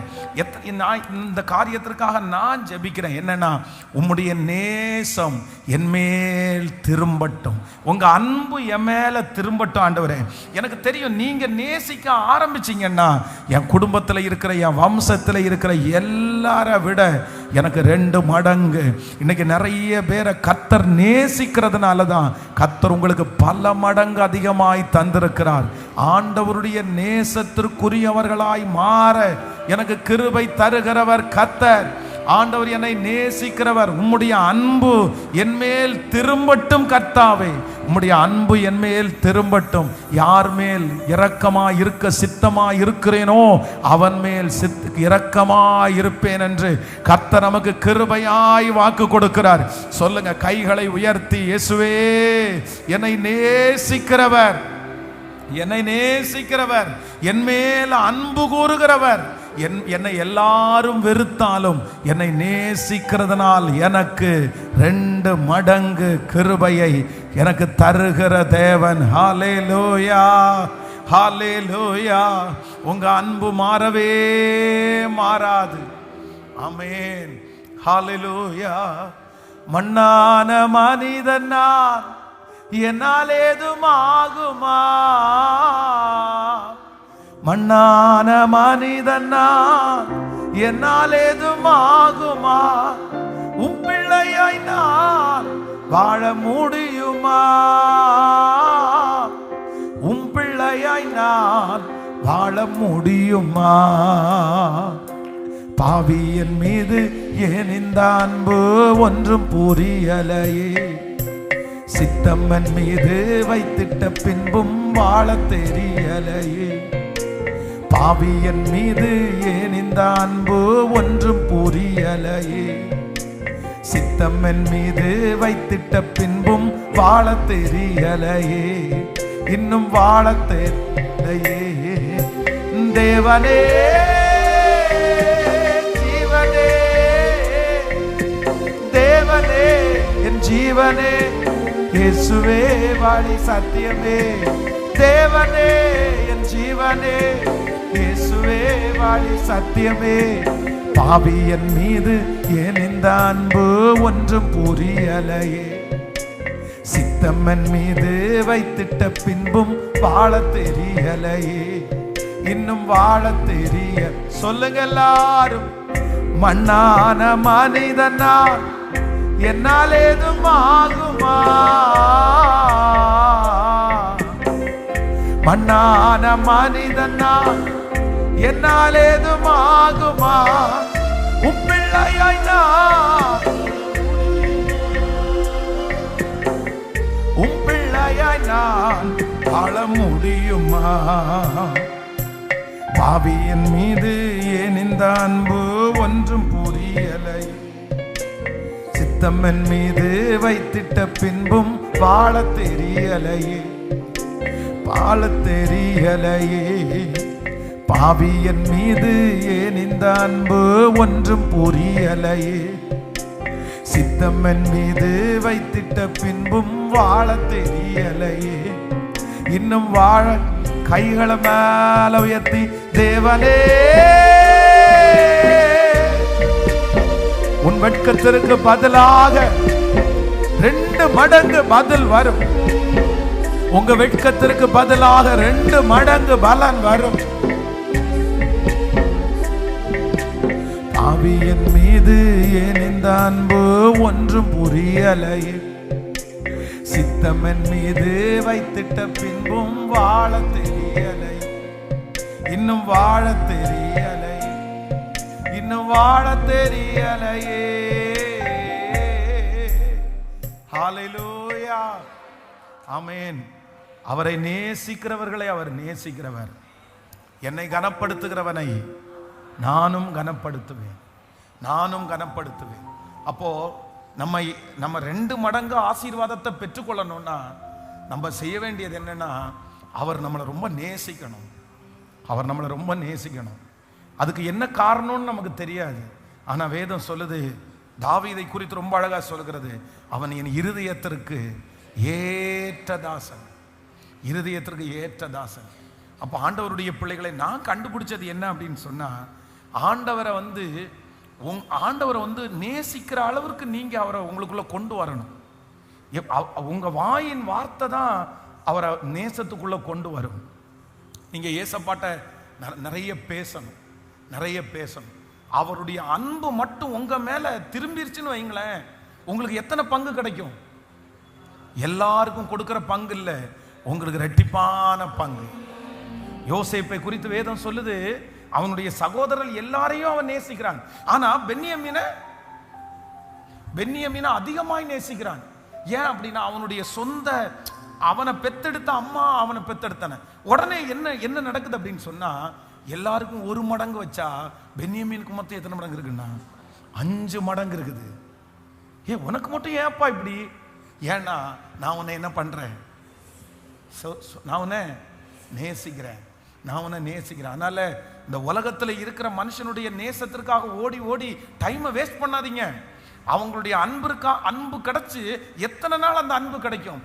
உலகத்துல இருக்கிற மனுஷனுடைய அன்பின் நிமித்தமாய் நமக்கு ஒன்றும் கிடைக்காது, நஷ்டம் மட்டும்தான் வரும். நமக்கு டைம் வேஸ்ட் ஆகும். அவங்களுடைய அன்பிற்காக ஓடுகிறது நமக்கு ஒரு பெரிய. வாலிப தம்பிகளும் தங்கச்சிகளும் எந்த மனுஷனுடைய அன்பிற்காக ஓடாதீங்க. நான் நம்புறேன், ஏசப்பாவுடைய அன்பு மட்டும் உங்களுக்கு கிடைச்சுன்னா போதும், உங்களுக்கு 2 மடங்கு பலனை கொடுக்கிறதுக்கு கர்த்தர் வல்லவரா இருக்கிறார். ஹல்லேலூயா. உலகத்தினுடைய மனுஷனுடைய அன்புக்காக ஏங்குனீங்கன்னு வச்சுங்களேன், நம்ம நேசிக்க வேணும்னு நினைக்க அவங்க தூரத்துல போவாங்க. அவங்க நம்ம பக்கத்துல வரமாட்டாங்க. எப்பவுமே அன்பிற்காக பிச்சை எடுக்கவே கூடாது. யாருமே எந்த மனுஷனிடத்துலயுமே அன்பிற்காக பிச்சை எடுக்காதீங்க. நீங்க அன்பிற்காக பின்னாடியே போயிட்டீங்கன்னா கண்டிப்பா அந்த அன்பை பெற்றுக்கொள்ள. உங்களை ஒருத்தங்க வெறுக்கிறாங்களா, நீங்க அவங்கள வெறுக்க வேண்டாம். ஆனா உங்க நேசத்திற்காக நீங்க போய் கையேந்து நிக்க வேண்டாம். அன்புன்றது தானா வரணும். அது யார்கிட்ட வேணாலும் இருக்கலாம். அந்த மனுஷன் அன்பு செலுத்தலையா, என்ன அன்பு செலுத்துகிறதுக்கு ஒருத்தர் இருக்கிறார், என்னை நேசிக்கிறதுக்கு ஒருத்தர் இருக்கிறார். அவர் என்னை நேசிப்பார், ஆனால் எனக்கு 2 மடங்கு கர்த்தர் கொடுக்கிறதுக்கு வல்லவராக இருக்கிறார். சிஸ்டர், பிரதர், தகப்பனை, தாயே, உங்களை கர்த்தர் ஆசீர்வதிக்கிறதுக்கு ஒண்ணுமே வேண்டாம், எதுவுமே வேண்டாம். உங்களை ஆசீர்வதிக்கிறதுக்கு படிப்பு ஒரு காரணமா இருக்க வேண்டாம். உங்களை ஆசீர்வதிக்கிறதுக்கு வேற உங்களை அழகோ பர்சனாலிட்டியோ எதுவுமே ஆண்டவருக்கு வேண்டியதில்லை. அவருடைய அன்பு உங்க மேல இருந்துச்சுன்னா, எதுவுமே இல்லைன்னாலும் உங்களுக்கு 2 மடங்கு பதில், 2 மடங்கு பலன்.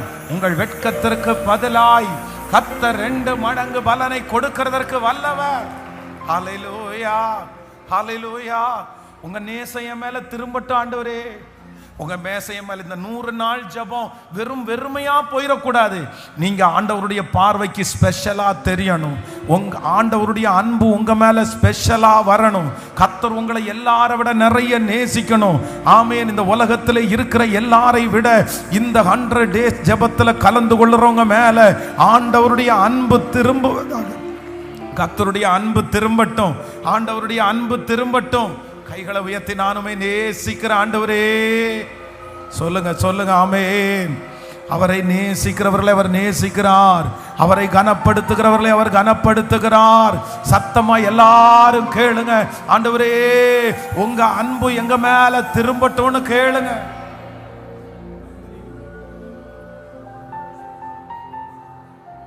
நன்றி ஆண்டவரே, நன்றி ஆண்டவரே, நன்றி ஆண்டவரே. என்னை நேசிக்கிறதுக்கு நான் பாத்திரன் அல்ல, என்னை நேசிக்கிறதுக்கு நான் பாத்திரன் அல்ல. கேளுங்க வாலிப தம்பிங்க தங்கச்சிங்க எல்லாம் கேளுங்க. ஏசப்பாவுடைய அன்பு உங்க மேல திரும்பட்டும். அவருடைய நேசம் உங்க மேல திரும்பட்டும். அவர் காரணத்தோட நேசிக்கிறவர் அல்ல, அவர் காரணமே இல்லாம அவர் நேசிக்கிறவர்.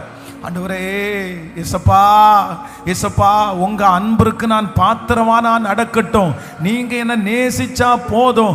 உங்க அன்பு என் மேல கடந்து வரட்டும். அந்த கல்வாரி அன்பு என் மேல கடந்து வருவதாக. சொல்ல சொல்ல இயேசுவே அந்த நேசம் என் மேல் கடந்து வருவதாக. ஹalleluya. அநாதி ஸ்நேகத்தால் என்னை நேசித்தீரையா, காருண்யத்தினால் என்னை இழுத்து கொண்டீரே. அநாதி ஸ்நேகத்தால் என்னை நேசித்தீரையா, காருண்யத்தினால் என்னை இழுத்து கொண்டீரே. உங்க அன்பு பெரியது, உங்க இரக்கம் பெரியது, உங்க கிருபை பெரியது, உங்க தயவு பெரியது. உங்க அன்பு பெரியது, உங்க இரக்கம் பெரியது, உங்க கிருபை பெரியது, உங்க தயவு. எல்லாரும் அநாதி ஸ்நேகத்தால் என்னை நேசித்தீரையா, காருண்யத்தினால் என்னை இழுத்து கொண்டீரே. அநாதி ஸ்நேகத்தால் என்னை நேசித்தீரையா, காருண்யத்தினால் என்னை. கைகளை மேல தட்டி உங்க அன்பு பெரியது இயேசுவே. இயேசுவா உங்க அன்பு பெரியது இயேசுவே, உங்க தயவு பெரியது. ஹalleluya. ஆமென். அந்தரங்கத்தில் கொடுக்கிற வெகுமதி ராஜாவினுடைய கோபத்தை தனியா பண்ணுகிறது. அந்தரங்கத்தில் கொடுக்கிற கிஃப்ட் ராஜாவினுடைய கோபத்தை தனியா பண்றது. நீங்க ஒரு ஒரு ஒரு இந்த 21 நாளைக்குள்ள ஒரு வரைமுறைக்குள்ள வாங்க. எதுக்குள்ள வாங்கன்னா, உங்க அன்பை உங்க நேசத்தை எப்படியாவது நான் என்ன பண்ணணும்னா நான் வாங்கணும். உங்க நேசத்தை. ஈசாய்க்கு அத்தனை பிள்ளைகள் இருந்தாலும் தாவீதை இயேசு ஆண்டவர் நேசிச்சார். ஏன் அப்படின்னு சொன்னா, அந்த வனாந்தரத்தில் இருக்கிற கொஞ்சம் ஆடுகளை மேய்க்கும் போது அவர் யாருக்கு ரொம்ப பிரியமா வாழ்ந்தாருன்னா ஏசப்பா ஆராதிச்சுட்டே இருந்தாரு. இப்போ ஆண்டவருடைய அன்பு மட்டும்தான் இருக்குது. யார்கிட்ட இருக்குன்னா தாவீதுக்கு இருக்கு. வேற யுத்தம் தெரியாது, அங்க போய் நிக்கிற கத்தியை பிடிக்க தெரியாது, பட்டயத்தை பிடிக்க தெரியாது. ஆனா இந்த ஒரு அன்பு கோலியாத்தை ஜெயிக்க வச்சு தன் சகோதரரை பார்க்கலும் அவனுக்கு 2 மடங்கான அபிஷேகத்தை. கர்த்தர் உங்களை நேசிக்க ஆரம்பிச்சார்னா பணம் தன்னை போல கடந்து வரும். ஆண்டவர் உங்களை நேசிக்க ஆரம்பிச்சார்னா ஞானம் தன்னை போல கடந்து வரும். கர்த்தருடைய அன்புக்கு நீங்க பாத்திரமா மாறிட்டீங்கன்னா நான் நம்புற எல்லா வாசல்களும் உங்களுக்கு திறக்காத அனைத்து வாசல்களும் உங்களுக்காய் கிருபையாய் திறக்கும், கிருபையாய் திறக்கும், கிருபையாய் திறக்கும். கர்த்தர் நேசிக்கிறாரான்னா உலகத்தில் இருக்கிற எல்லாரையுமே ஆண்டவர் நேசிக்கிறார், எல்லாரையுமே ஆண்டவர் நேசிக்கிறார். ஆனா சிலரை மட்டும் ஆண்டவர் எப்படி நேசிக்கிறார்னா ஸ்பெஷலா நேசிக்கிறார், ஸ்பெஷலா நேசிக்கிறார். யார யார? முதலாவது அவருடைய ராஜ்யத்தையும் அவருடைய நீதியையும் தேடுங்கள், அப்பொழுது இவைகளெல்லாம் உங்களுக்கு கூட கொடுக்கப்படும். இளைய குமாரன் தன்னுடைய தகப்பனிடத்தில் வரும்போது தகப்பனிடத்தில் என்ன சொல்றாருன்னா, உங்களுடைய சொத்து உங்களுடைய எதுவுமே எனக்கு வேண்டாம், ஆனா உங்க அன்பு மட்டும் எனக்கு போதும். நீங்க எவ்வளவு அன்புள்ளவர்னு எனக்கு தெரியும். எனக்கு வேலைக்காரனை நீங்க நிறைய பேர் நல்லா பார்த்துருக்கீங்க. அந்த அன்பு மட்டும் போதும்னு சொன்ன உடனே அந்த அன்பு அவனை வேலைக்காரனா கிடையாது, அந்த அன்பு அவனுக்காக கொளுத்த கன்றை அடிக்க வைக்கப்பட்டு. அதனால நான் நம்புறேன், நீங்க ரொம்ப நிறைய டைம் ஆண்டவரோட செலவு பண்ண ஆரம்பிங்க. நிறைய ஆராதனை பாடல்களை பாடிட்டே இருங்க. உங்களுக்கு உங்க மேல யாருடைய அன்பு வரும்னா ஏசப்பாவுடைய அன்பு வந்ததுக்கு அப்புறம் பாருங்க, உங்க தலை மேல 2 மடங்கு ஆசீர்வாதம் கண்டிப்பா இருக்கும். நீங்க ஸ்பெஷலா இருப்பீங்க. உன் வெட்கத்திற்கு பதிலாக 2 மடங்கு பலனை கர்த்தர் தருவார். ஆமென். இன்றைக்கு ஆண்டவர் என்ன பேசுறார் அப்படின்னு சொன்னா, உங்களுக்கு 2 மடங்கு பலன். நம்பர் 1 சொல்லுங்க. ஃபர்ஸ்ட் 3 விதமான அபிஷேகத்தை ஆண்டவர் சொல்லிட்டாரு. அதற்கு பிறகு இப்போ கர்த்தர் ஃபர்ஸ்ட் என்னன்னா, நம்பர் 1 யாருக்கு கர்த்தர் 2 மடங்கு ரெட்டிப்பான ஆசீர்வாதம்னா, பொறுப்பை எடுக்கிறவர்களுக்கு 2 மடங்கு ஆசீர்வாதம். உங்களை என்ன எப்படி வைக்க போறாருன்னா, பொறுப்பு. கர்த்தர் எங்க போனாலும் உங்களை கர்த்தர் பொறுப்புகளை கர்த்தர் கையில கொடுக்க போறாரு. யோசேப்புனுடைய அபிஷேகம் உங்களுக்குள்ள செயல்பட ஆரம்பிக்கிறது. நீங்க அந்த இடத்துல பொறுப்புல தான் நீங்க இருப்பீங்க. உங்க கையிலிருந்து பிரிச்சு கொடுப்பீங்க, உங்க கையிலிருந்து கொடுப்பீங்க. ஆண்டவர் உங்க குடும்பத்திற்கே கர்த்தர் உங்களை கலங்கர விளக்கா, உங்க குடும்பத்திற்கே உங்களை பொறுப்பாளியாய். ஆமென். ஆசைப்படுங்க. 2 மடங்கு அபிஷேகம் உங்களுக்கு வருது. நம்பர் 2 இரண்டாவது, ஏசப்பாவுடைய நேசத்திற்கு பாத்திரமா இருக்கிறவங்களுக்கு 2 மடங்கு அபிஷேகம் கிடைக்குது. நம்பர் 3 மூன்றாவது வேதத்துல இந்த ரெட்டிப்பான ஆசீர்வாதத்தை பெற்ற ஒரு தேவ மனுஷன் யார் அப்படின்னா, எலிசா. வேதம் சொல்லுகிறது, எலியாவினிடத்திலே இருந்த ஆவி இந்த மனுஷனுக்கு எப்படி கிடைச்சிச்சாமா, 2 மடங்கு கிடைச்சிருச்சு. எப்படி இவனுக்கு 2 மடங்கு? இந்த 2 மடங்கு எதற்கு கிடைச்சிச்சு அப்படின்னு சொன்னா, ஒரே ஒரு ரூல்ஸ் மட்டும்தான் இருக்குது. என்ன ரூல்ஸ்னா, நீ அரிதான காரியத்தை கேட்டாய், ஆனா நீ பரவாயில்ல, அரிதான காரியத்தை கேட்டா பரவாயில்ல. என்ன அப்படின்னா, நான் எடுத்துக்கொள்ளப்படும் போது நீ என்னை கண்டால், நீ என்னை பார்த்தா அந்த அபிஷேகம் உனக்கு என்ன கிடைக்கும்னா ரெட்டிப்பாக கிடைக்கும். ஆனா இது அவரை எடுத்துக்கொள்ளப்படும் போது பார்க்கிறது அப்படின்றது ஒரு சாதாரணமானதல்ல. கர்த்தர் என்ன அங்க போக சொல்றாரு, கர்த்தர் என்ன இங்க போக சொல்றாரு. கடைசியில இவங்க எங்க வந்தாங்கன்னா யோர்தானுக்கு வந்தார்கள். நல்லா கவனிச்சுக்குங்க. நீங்க அந்த வசனத்தை வாசிங்களேன். 2 ராஜாக்களின் புஸ்தகம் 2ஆம் அதிகாரத்தினுடைய 9வது வசனத்தை வாசிக்கலாமா? 2 ராஜாக்கள் 2ஆம் அதிகாரத்தினுடைய 9வது வசனத்தை வாசிக்கலாம். அவர்கள் அக்கறைப்பட்ட பின்பு எலியா எலிசாவை நோக்கி, நான் உன்னை விட்டு எடுத்துக்கொள்ளப்படும் முன்னே நான் உனக்கு என்ன செய்து என்று கேள் என்றான். அதற்கு எலிசா, உம்மிடத்தில் உள்ள ஆவியின் வரம் எனக்கு ரெட்டிப்பாய் கிடைக்கும்படி வேண்டுகிறேன் என்றான். அடுத்து அதற்கு அவன், அரிதான காரியத்தை கேட்டாய், உன்னை விட்டு நான் எடுத்துக்கொள்ளப்படுகையில் நீ என்னை கண்டால் உனக்கு கிடைக்கும், இல்லாவிட்டால் கிடைக்காது என்றார். கவனிங்க ஆண்டவருடைய பிள்ளைகளே. இப்போ இவர் என்ன பண்றாருன்னா, அவர்கள் அக்கறைப்பட்ட பின் எலிசாவை நோக்கி, இப்போ ஒவ்வொரு ஏரியாவா யாரை கொண்டு போறாருன்னா எலிசாவை கொண்டு போறாரு ஆண்டவர். அப்போ கடைசியா வந்த இடம் எங்க அப்படின்னா யோர்தான். இப்போ இந்த யோர்தானிலிருந்து எலியா எடுத்துக்கொள்ளப்படுறாரு. இப்பதான் அவர் 2 மடங்கு அபிஷேகத்தை அவர் வாங்கணும். இந்த இடத்துல என்ன நடக்குது அப்படின்னு சொன்னா, இந்த யோர்தானுடைய அக்கறைக்கு போவதற்கு எலியாவுக்கு ஒரு அற்புதம் தேவைப்படுது. அவர் ஒரு அற்புதத்தை செஞ்சுதான் 2 பேரும் அந்த ஆற்றுக்கு அக்கறைப்படுறாங்க. எலிசாவும் அங்க போயிட்டாரு. இப்போ உண்மையா நிறைய பேர், கிட்டத்தட்ட ஒரு 100 பேர், அதுல ஒரு 50 பேர் இந்த ஆற்றுக்கு இந்த பக்கத்தில் நிற்கிறாங்க. யாருமே உள்ள வர்றதுக்கு முயற்சி எடுக்கல. ஏன்னா நிறைய பேருக்கு தைரியம் இல்லை, நிறைய பேருக்கு விசுவாசம் இல்லை. ஆனா இந்த எலிசா மட்டும் ஒரு முடிவெடுத்தாரு. எனக்கு 2 மடங்கு ஆசீர்வாதம் வேணும்னா நான் நிலையான ஒரு பின்பற்றுதல், நான் ஒரு தீர்மானம் எடுத்திருக்கிறேன், நான் ஒரு திட்டத்தை எடுத்திருக்கிறேன். என்ன வந்தாலும் நான் அதுல என்னவா இருப்பேன்னா, நான் உறுதியா நான் நிற்பேன். இந்த விசுவாசத்துல நான் உறுதியா நிற்பேன். அப்படின்னா இந்த யோர்தானுக்கு அடுத்து பார்த்தீங்கன்னா இஸ்ரவேல் வராது. யோர்தான் நதியோட இஸ்ரவேலுடைய எல்லை முடிஞ்சிருச்சு. யோர்தானுக்கு அக்கறைப்பட்டாங்கன்னா அந்நிய நாடு தான் போகணும். திரும்பி இவர் இந்த எலியா யோர்தானை கடக்கிறதுக்கே ஒரு அற்புதம் நடந்துச்சுன்னா, எலிசா யோர்தானை கடக்கிறதுக்கு என்ன வேணும்? அற்புதம் வேணும். ஒருவேளை பார்க்கலன்னா, ஒருவேளை ரெட்டிப்பான ஆசீர்வாதம் கிடைக்கலன்னா நான் திரும்பி எப்படி வருவேன்? இது எதையுமே அவர் நினைக்கல. அவருடைய கண்ணுக்கு முன்னாடி நின்னது ஒன்னே ஒன்று, நான் எடுத்த தீர்மானத்தில், நான் எடுத்த விசுவாசத்தில் கடைசி வரைக்கும் என்னவா இருப்பேன்னா, நான் உறுதியாக நான் நிற்பேன். அதில் நான் என்ன நடந்தாலும் பரவாயில்ல.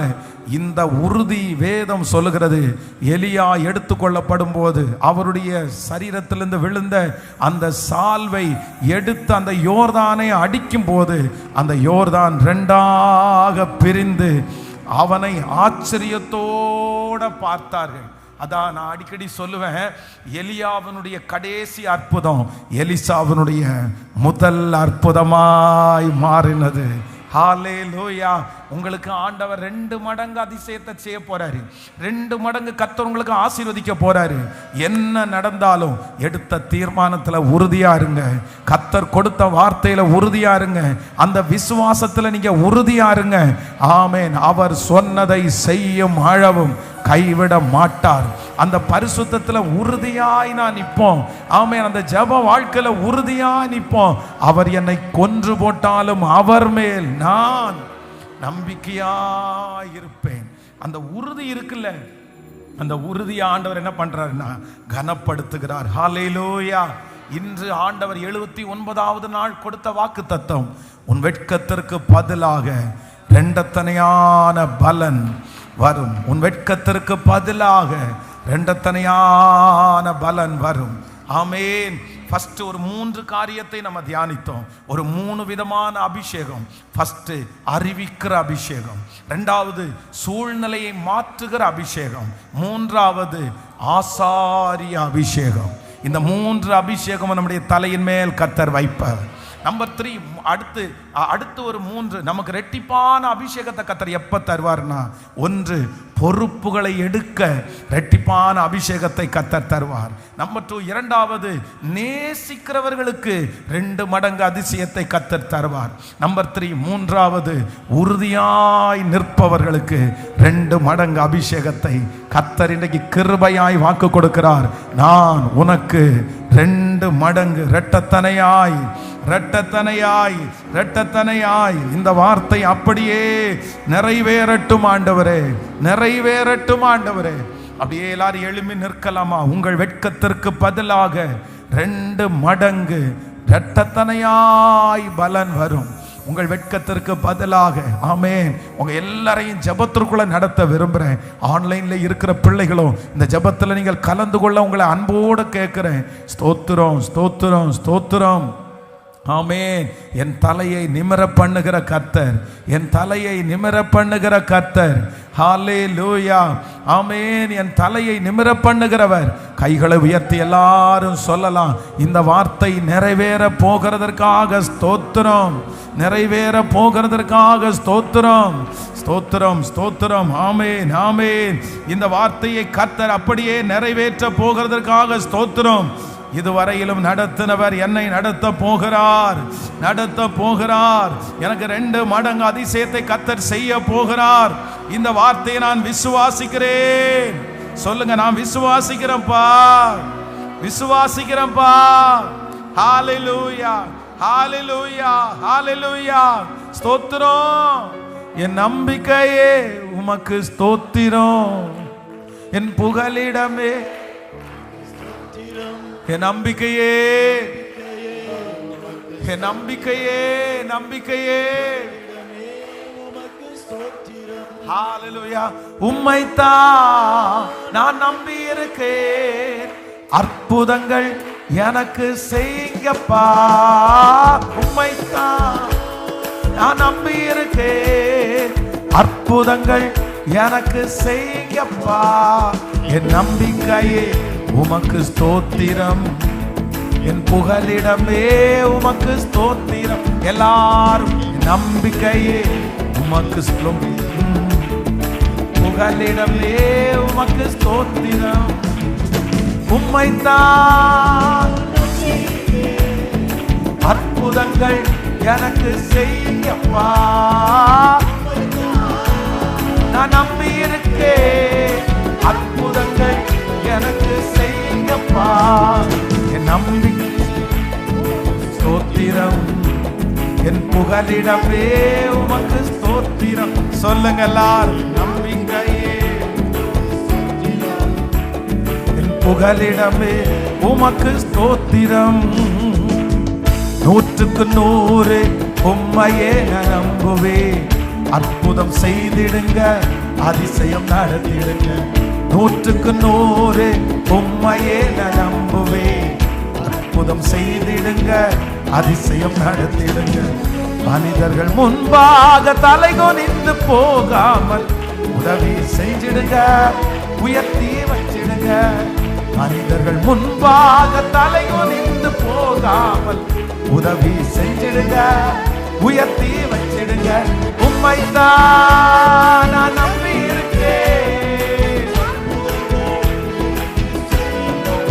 பாடோ, உம்மைத்தான் நான் நம்பி இருக்கேன். அற்புதங்கள் எனக்கு செய்யப்பா. என் நம்பிக்கையே உமக்கு ஸ்தோத்திரம், என் புகலிடமே உமக்கு பாடும். என் நம்பிக்கையே உமக்கு ஸ்தோத்திரம், என் புகலிடமே உமக்கு ஸ்தோத்திரம். ஆராய்ந்து முடியாத அதிசயங்கள் செய்பவரே, அற்புதம் செய்திடுங்க, அதிசயம் நடத்திடுங்க. ஆராய்ந்து முடியாத அதிசயங்கள் செய்பவரே, அற்புதம் செய்திடுங்க, அதிசயம் நடத்திடுங்க.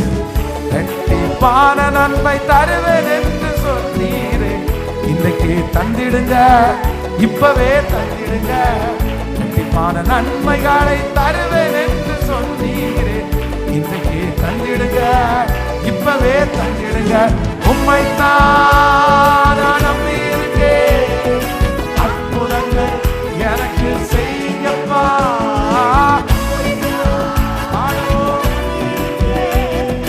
அற்புதங்கள் எனக்கு செய்யப்பா. என் நம்பிக்கையே உமக்கு ஸ்தோத்திரம், என் புகலிடமே உமக்கு ஸ்தோத்திரம். எல்லாரும் நம்பிக்கையே உமக்கு ஸ்தோத்திரம், என் புகலிடமே உமக்கு ஸ்தோத்திரம். உம்மை அல்லாமல் யார் என்னை உயர்த்தக்கூடும்? அற்புதம் செய்திடுங்க, அதிசயம் நடத்திடுங்க. உம்மை அல்லாமல் யார் என்னை உயர்த்தக்கூடும்? அற்புதம் செய்திடுங்க, அதிசயம் நடத்திடுங்க. ஐஸ்வர்யம் கனவுமே உம்மாலே தான் வருகிறது. ஆளுகை செய்யுங்கப்பா, மேன்மைப்படுத்துங்கப்பா. ஐஸ்வர்யம் கனவுமே உம்மாலே தான் வருகிறது. ஆளுகை செய்யுங்கப்பா, கைகளை மேல உம்மைத்தான் இயேசுவே, உம்மைத்தான்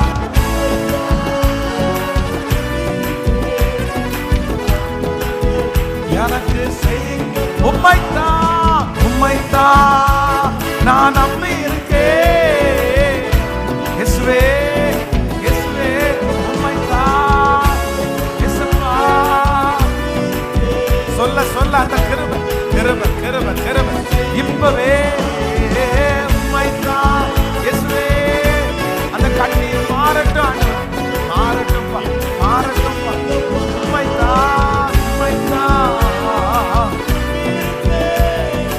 அற்புதங்கள் எனக்கு செய்யப்பா.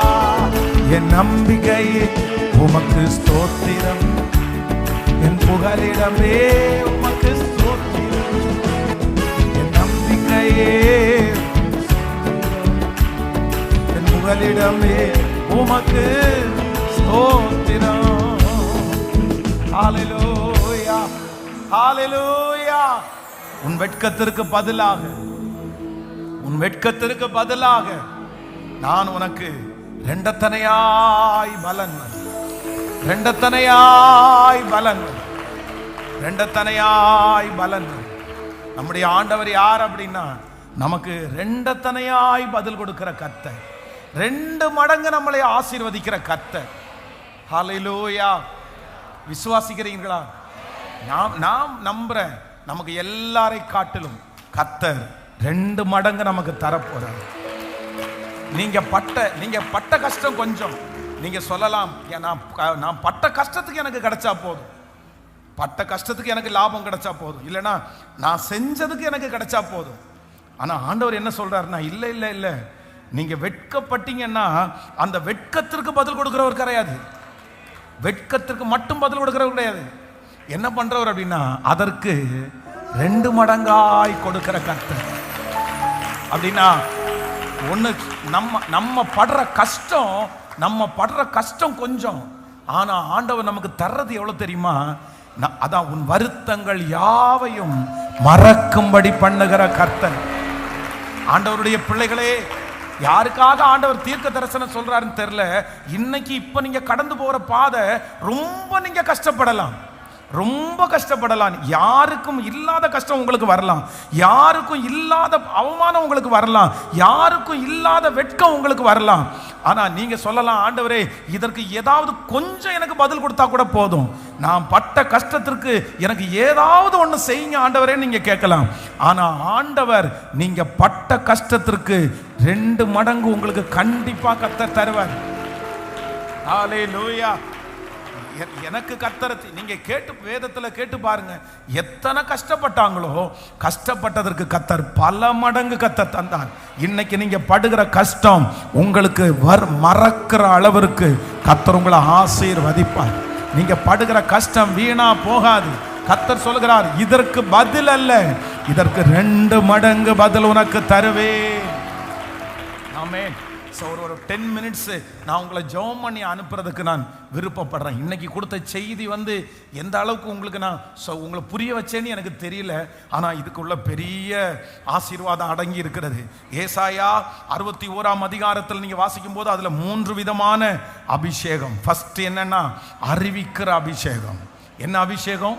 அறிவிக்கிற அபிஷேகம். அது எங்க ஆரம்பிக்குது?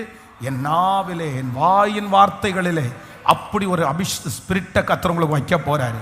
உங்க வாயை திறந்து நீங்க என்ன பண்ண போறீங்கன்னா, நீங்க பேசுவீங்க.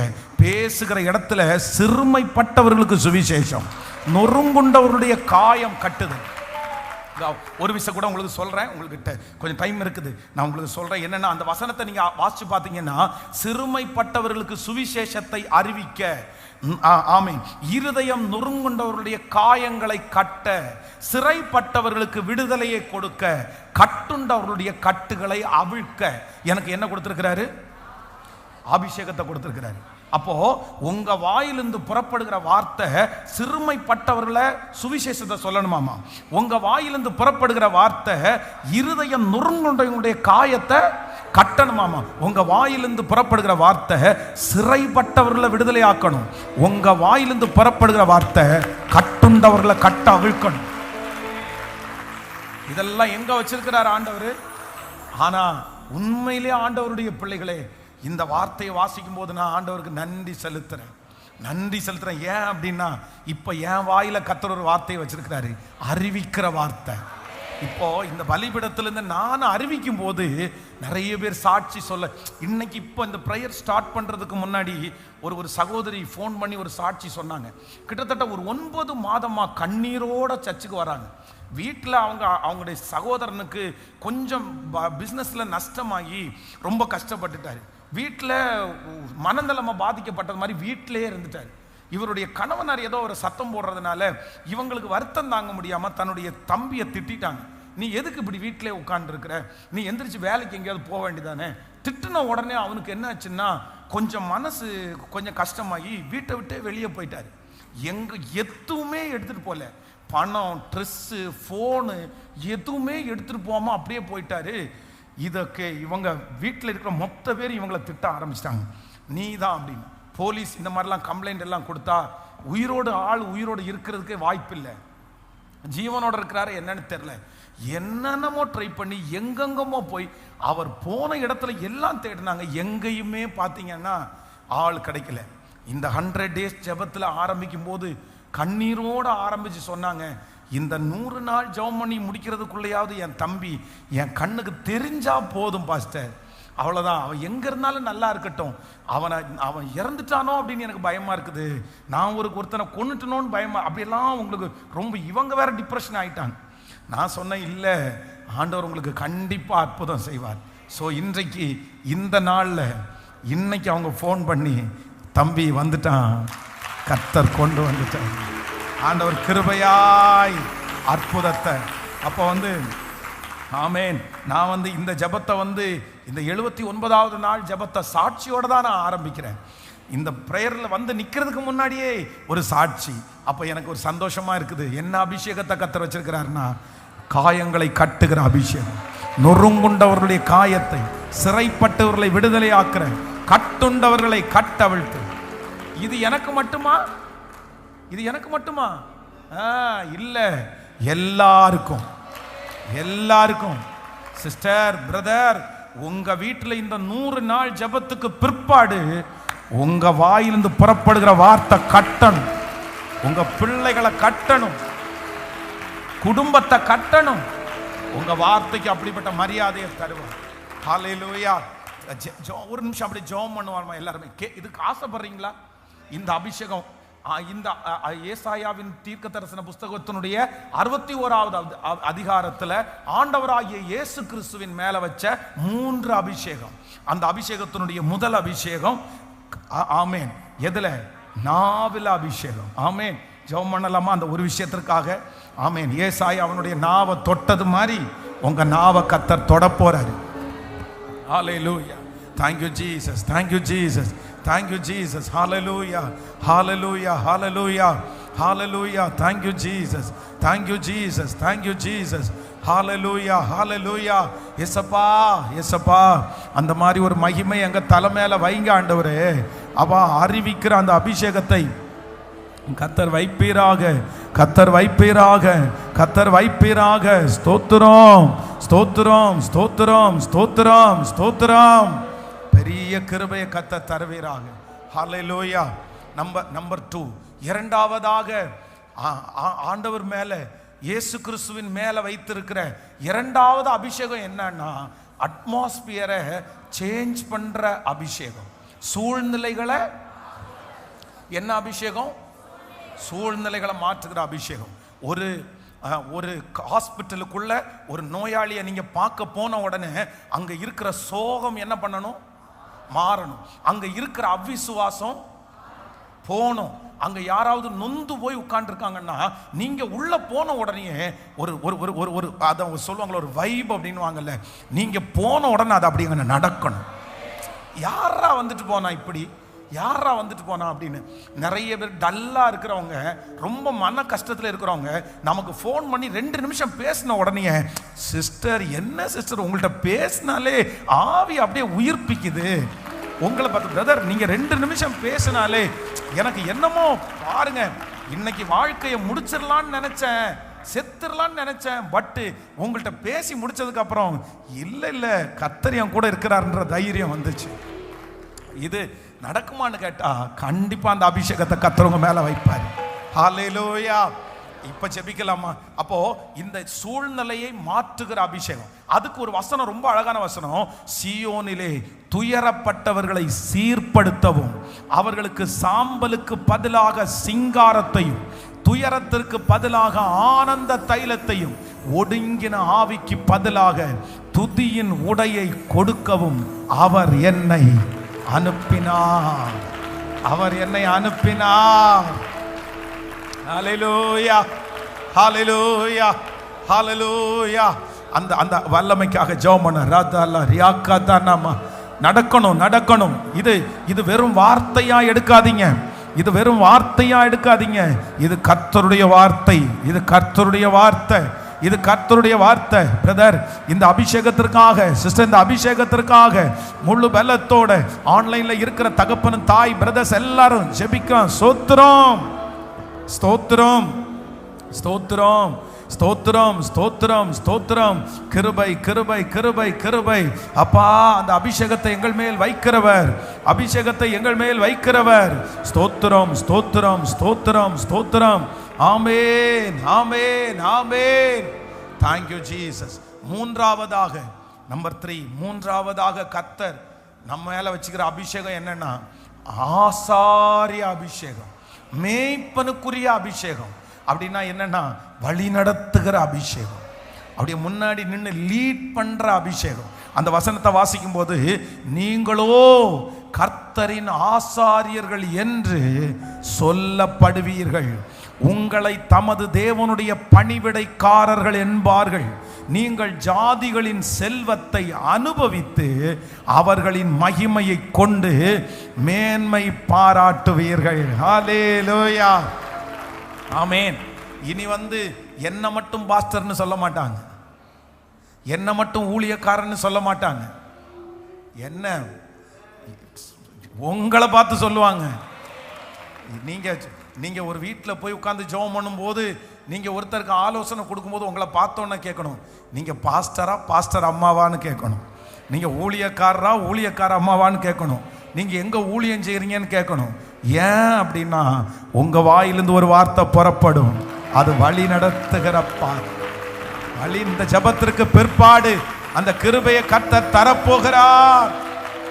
ஹல்லேலூயா, ஆமென். இப்ப சொல்லுங்க 100க்கு 100, 100க்கு 100 நான் உங்களை நம்புறேன், 100க்கு 100 நம்புறேன்.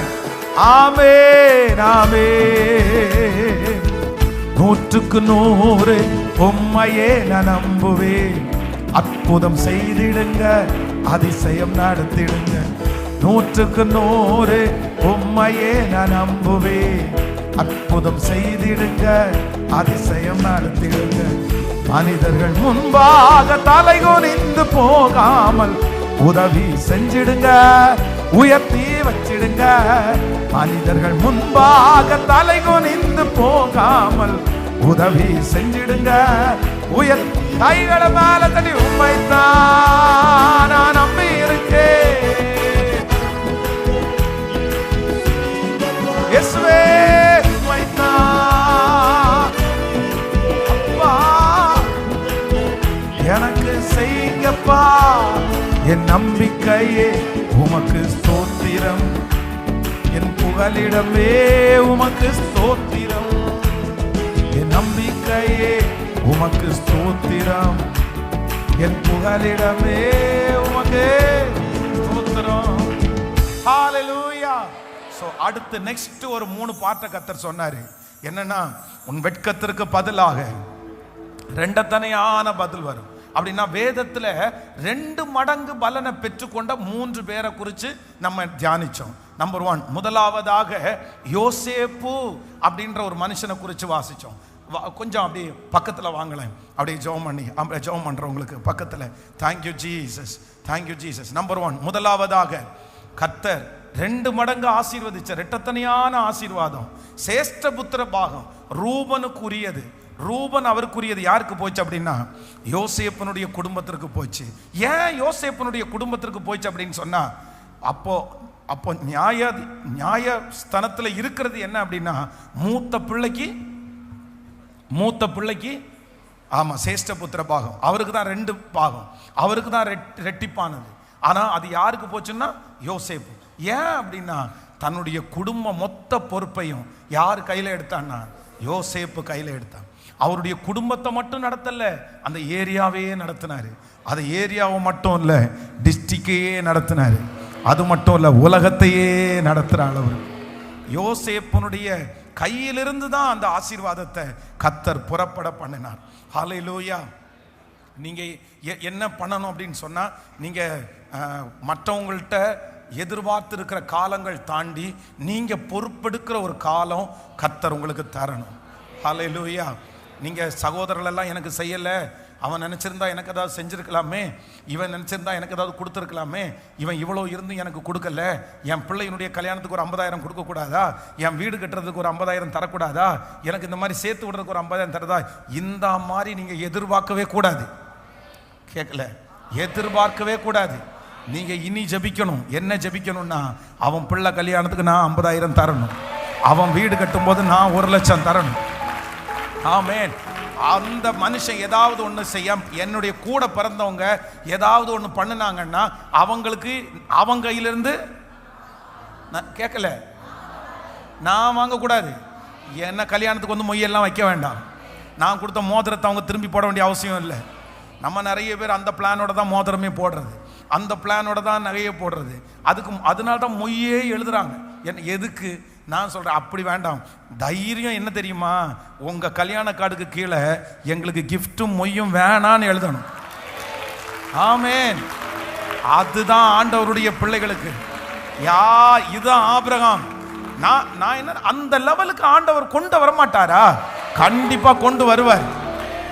அப்போ இந்த யோசேப்பினுடைய அபிஷேகம் எல்லாருக்கும், பிள்ளை பிறந்தது கடைசி பிள்ளை தான். ஆனா சகோதரர்களை பார்த்து நீ ஒன்றும் பயப்படாதீங்க, உங்களை எல்லாரையும் நான் சொல்லுங்க நல்ல பத்திரமா பார்த்துக்குவேன். பத்திரமா யார? எந்த சகோதரர்ல?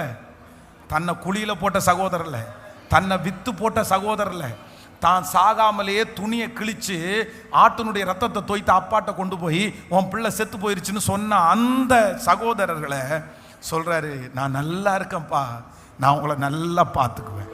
ஆமீன். ஃபர்ஸ்ட் ரெட்டிப்பான அபிஷேகத்தை கர்த்தர் தரப்போறாரு. நீங்க இன்னைக்கு பொறுப்பு எடுக்கிறதுக்கு ரெடியா? உங்களுக்கு ரெண்டு மடங்கு கர்த்தர் தருவார். ஹல்லேலூயா. சோ நம்பர் 2, ரெண்டாவதாக யாருக்கு ஆண்டவர் ரெண்டு மடங்கு பதில் கொடுத்தாரு அப்படின்னு சொன்னா, யாருக்கு? ரெண்டாவது வந்து வேற யாருக்கு? அதுக்கு ஒரு சம்பவத்தை சொன்னேன்.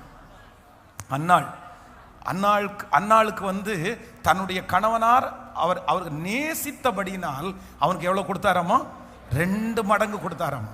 அப்போ யாருக்கு 2 மடங்கு கிடைக்கும் அப்படின்னு சொன்னா, ஆண்டவருடைய அன்பிற்கு பாத்திரமாய். மூத்த குமாரனுக்கு 1 பங்கு தான். மகனே எனக்கு உள்ளதெல்லாம் உன்னுடைய. ஆனா அவனுடைய இளைய குமாரனுக்கு 2. ஏன்னா ஏற்கனவே ஒன்று தொலைச்சிட்டான். அதுக்கு ஒரு ட்ரெஸ்ஸை தொலைச்சதுக்காக உனக்கு ட்ரெஸ்ஸே தரமாட்டேன்னு சொல்லல, அவருக்கு இன்னொரு ட்ரெஸ் அவங்க தகப்பனார் கொடுத்தார், பாதரட்சி அவனுக்கு கொடுத்தார். அதனால நம்ம ஆண்டவருடைய அன்புக்கு நீங்க பாத்திரமா மாறுங்க. ஆண்டவரை நேசிக்க ஆரம்பிங்க. ஏசப்பாவுடைய அன்பு உங்க மேல திரும்பிருச்சுன்னா நீங்க 2 மடங்கு அதிசயத்தை பெற்றுக்கொள்வது. ஆமாம். நம்பர் 3, மூன்றாவதாக யாருக்கு 2 மடங்கு அபிஷேகம்? எலிசாவுக்கு. எப்படி அவருக்கு கிடைச்சிச்சு? யோர்தான்ங்கிறது பெரிய டார்கெட். யோர்தானை பிளக்கிறதுக்கு, யோர்தானை கடக்கிறதுக்கே எலிசாவுக்கே ஒரு அற்புதம் தேவைப்பட்டுச்சு. யோர்தானுக்கு அந்த கரைக்கு போறதுக்கு எலியாவுக்கே அற்புதம் தேவைப்பட்டுச்சு. அப்ப எலிசாவுக்கு அது பெரிய சவால். போயிட்டு திரும்பி வருவோமா இல்லை என்ன பண்ணுவோம்னு தெரியாது. ஆனா துணிஞ்சு, விசுவாசத்துல துணிஞ்சு, வைராக்கியத்துல துணிஞ்சு, எடுத்து வச்ச தீர்மானத்துல துணிஞ்சு, நான் எடுக்கப்படும் போது நீ கண்டால், என்னை பார்த்தா உனக்கு 2 மடங்கு கிடைக்கும். எஸ், நான் வரேன், நான் பார்ப்பேன். நீங்க தீர்மானத்துல உறுதியா நிற்கும் போது கர்த்தர் 2 மடங்கு ஆமேன் சொல்ல. எல்லாருடைய தலையின் மேல கரத்தை வச்சு ஆமேன், ரெட்டிப்பான நன்மைகளை தருவேன் என்று சொன்னீரே, இன்றைக்கே தருகிறவர், இப்பொழுதே தருகிறவர். ஸ்தோத்திரம், ஸ்தோத்திரம், ஸ்தோத்திரம்.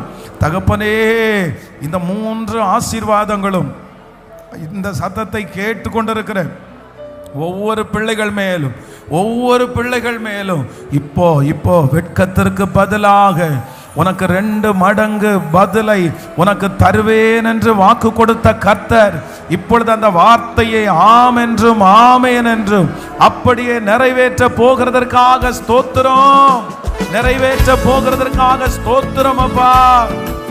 ஹல்லேலூயா. கைகள் எல்லாரும் தட்டி சொல்லுவோம் ஆமென். ஆராய்ந்து முடியாத அதிசய அற்புதம் செய்திடுங்க. ஆராய்ந்து முடியாத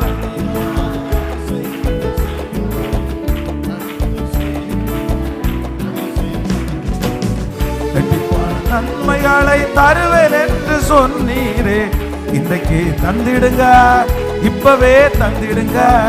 இரட்டிப்பான நன்மைகளை தருவேன் என்று சொன்னீரே, இன்றைக்கு தந்திடுங்க, இப்பவே தந்திடுங்க. உம்மைத்தான் நான் நம்பி இருக்கேன், எனக்கு செய்யுங்கப்பா. நான் நம்பி இருக்கேன், அற்புதங்கள் எனக்கு செய்யுங்கப்பா. என் நம்பிக்கை புகலிடமே உமக்கு ஸ்தோத்திரம், என் நம்பிக்கையே உமக்கு ஸ்தோத்திரம், என் புகலிடமே. கடைசியாக உம்மைத்தான் உம்மைத்தான் அற்புதங்கள் இயேசுவே இயேசப்பா, கிருபை கிருபை கிருபை எனக்கு செய்யுங்கப்பா. கர்த்தாவே, உம்முடைய பிள்ளைகளுக்காய் பாரத்தோடு நான் ஜெபிக்கிறேன். இந்த 79வது நாள் வரைக்கும் உங்க தயவுள்ள கரம் எங்களோடு கூட இருந்ததற்காக நன்றி, எங்களை நடத்தினதற்காக நன்றி, எங்களை ஆசீர்வதித்ததற்காக நன்றி அப்பா, நன்றி அப்பா. இன்னைக்கு சொன்ன அத்தனை நல்வார்த்தைகளையும் ஆண்டவரே, திருச்சபையில் இருக்கிற மக்கள், ஆன்லைன்ல லைவ்ல கேட்டுக்கொண்டிருக்கிற மக்கள், இந்த சத்தம் கேட்டுக்கொண்டிருக்கிற ஒவ்வொருவரையும் இன்றைக்கு சொன்ன அத்தனை நல்வார்த்தைகளும் ஆம் என்றும் ஆமேன் என்றும் அப்படியே எங்கள் பிள்ளைகள் தலையின் மேல் தங்குவதாகப்பா, தங்குவதாகப்பா. உங்க கிருபையினால் நீர் மூடிக்கொள்ளுவீராக ஐயா. ஜபக்குறிப்போட நிற்கிற பிள்ளைகளுக்காய் உம்முடைய ஊழியக்காரனாகிய நான் தரப்புல நிற்கிறேன் ஆண்டவரே. சாட்சிகளை நீங்கள் எழுப்பிட்டே இருக்கிறீங்கப்பா, ஆனா எங்களுக்கு ஒரு சாட்சி போதாது, இத்தனை சாட்சி போதாது. இந்த ஜபத்தில் கலந்து கொண்டு ஜெபித்த ஒவ்வொரு வரையும் சாட்சியாய் நீர் நிறுத்துகிறதற்காக உமக்கு ஸ்தோத்திரம் அப்பா, ஸ்தோத்திரம். இனி இருக்கிற நாளெல்லாம் உங்க கிருபை இருக்கட்டும். நாங்க இதை வெற்றியோட முடிக்கணும் ஆண்டவரே, தடையில்லாம முடிக்கணும் ஆண்டவரே. இடையில எந்த தடையும் எங்க பிள்ளைகளுக்கு வந்துடக்கூடாது, எந்த பலவீனங்களும் வந்துடக்கூடாது. உங்க பாதத்தை முத்தம் செய்கிறோம், இயேசுவின் மூலம் ஜெபம் ஏறெடுக்கிறோம் நல்ல பிதாவே. என் ஆத்துமாவே கர்த்தரை ஸ்தோத்திரி, என் முழு உளமே பரிசுத்த நாமத்தை ஸ்தோத்திரி. என் ஆத்துமாவே கர்த்தரை ஸ்தோத்திரி, கர்த்தர் செய்த சகல உபகாரங்களையும் மறவாதே. நம்முடைய ஆண்டவராகிய இயேசு கிறிஸ்துவின் கிருபை, பிதாவாகிய தேவனுடைய அன்பு, பரிசுத்த ஆவியானுடைய அந்யோன்ய ஐக்கியம் நம்மளோடும் இன்றும் என்றும் சதா காலம் கூட இருப்பதாக. ஆமென். ஹல்லேலூயா, ஹல்லேலூயா.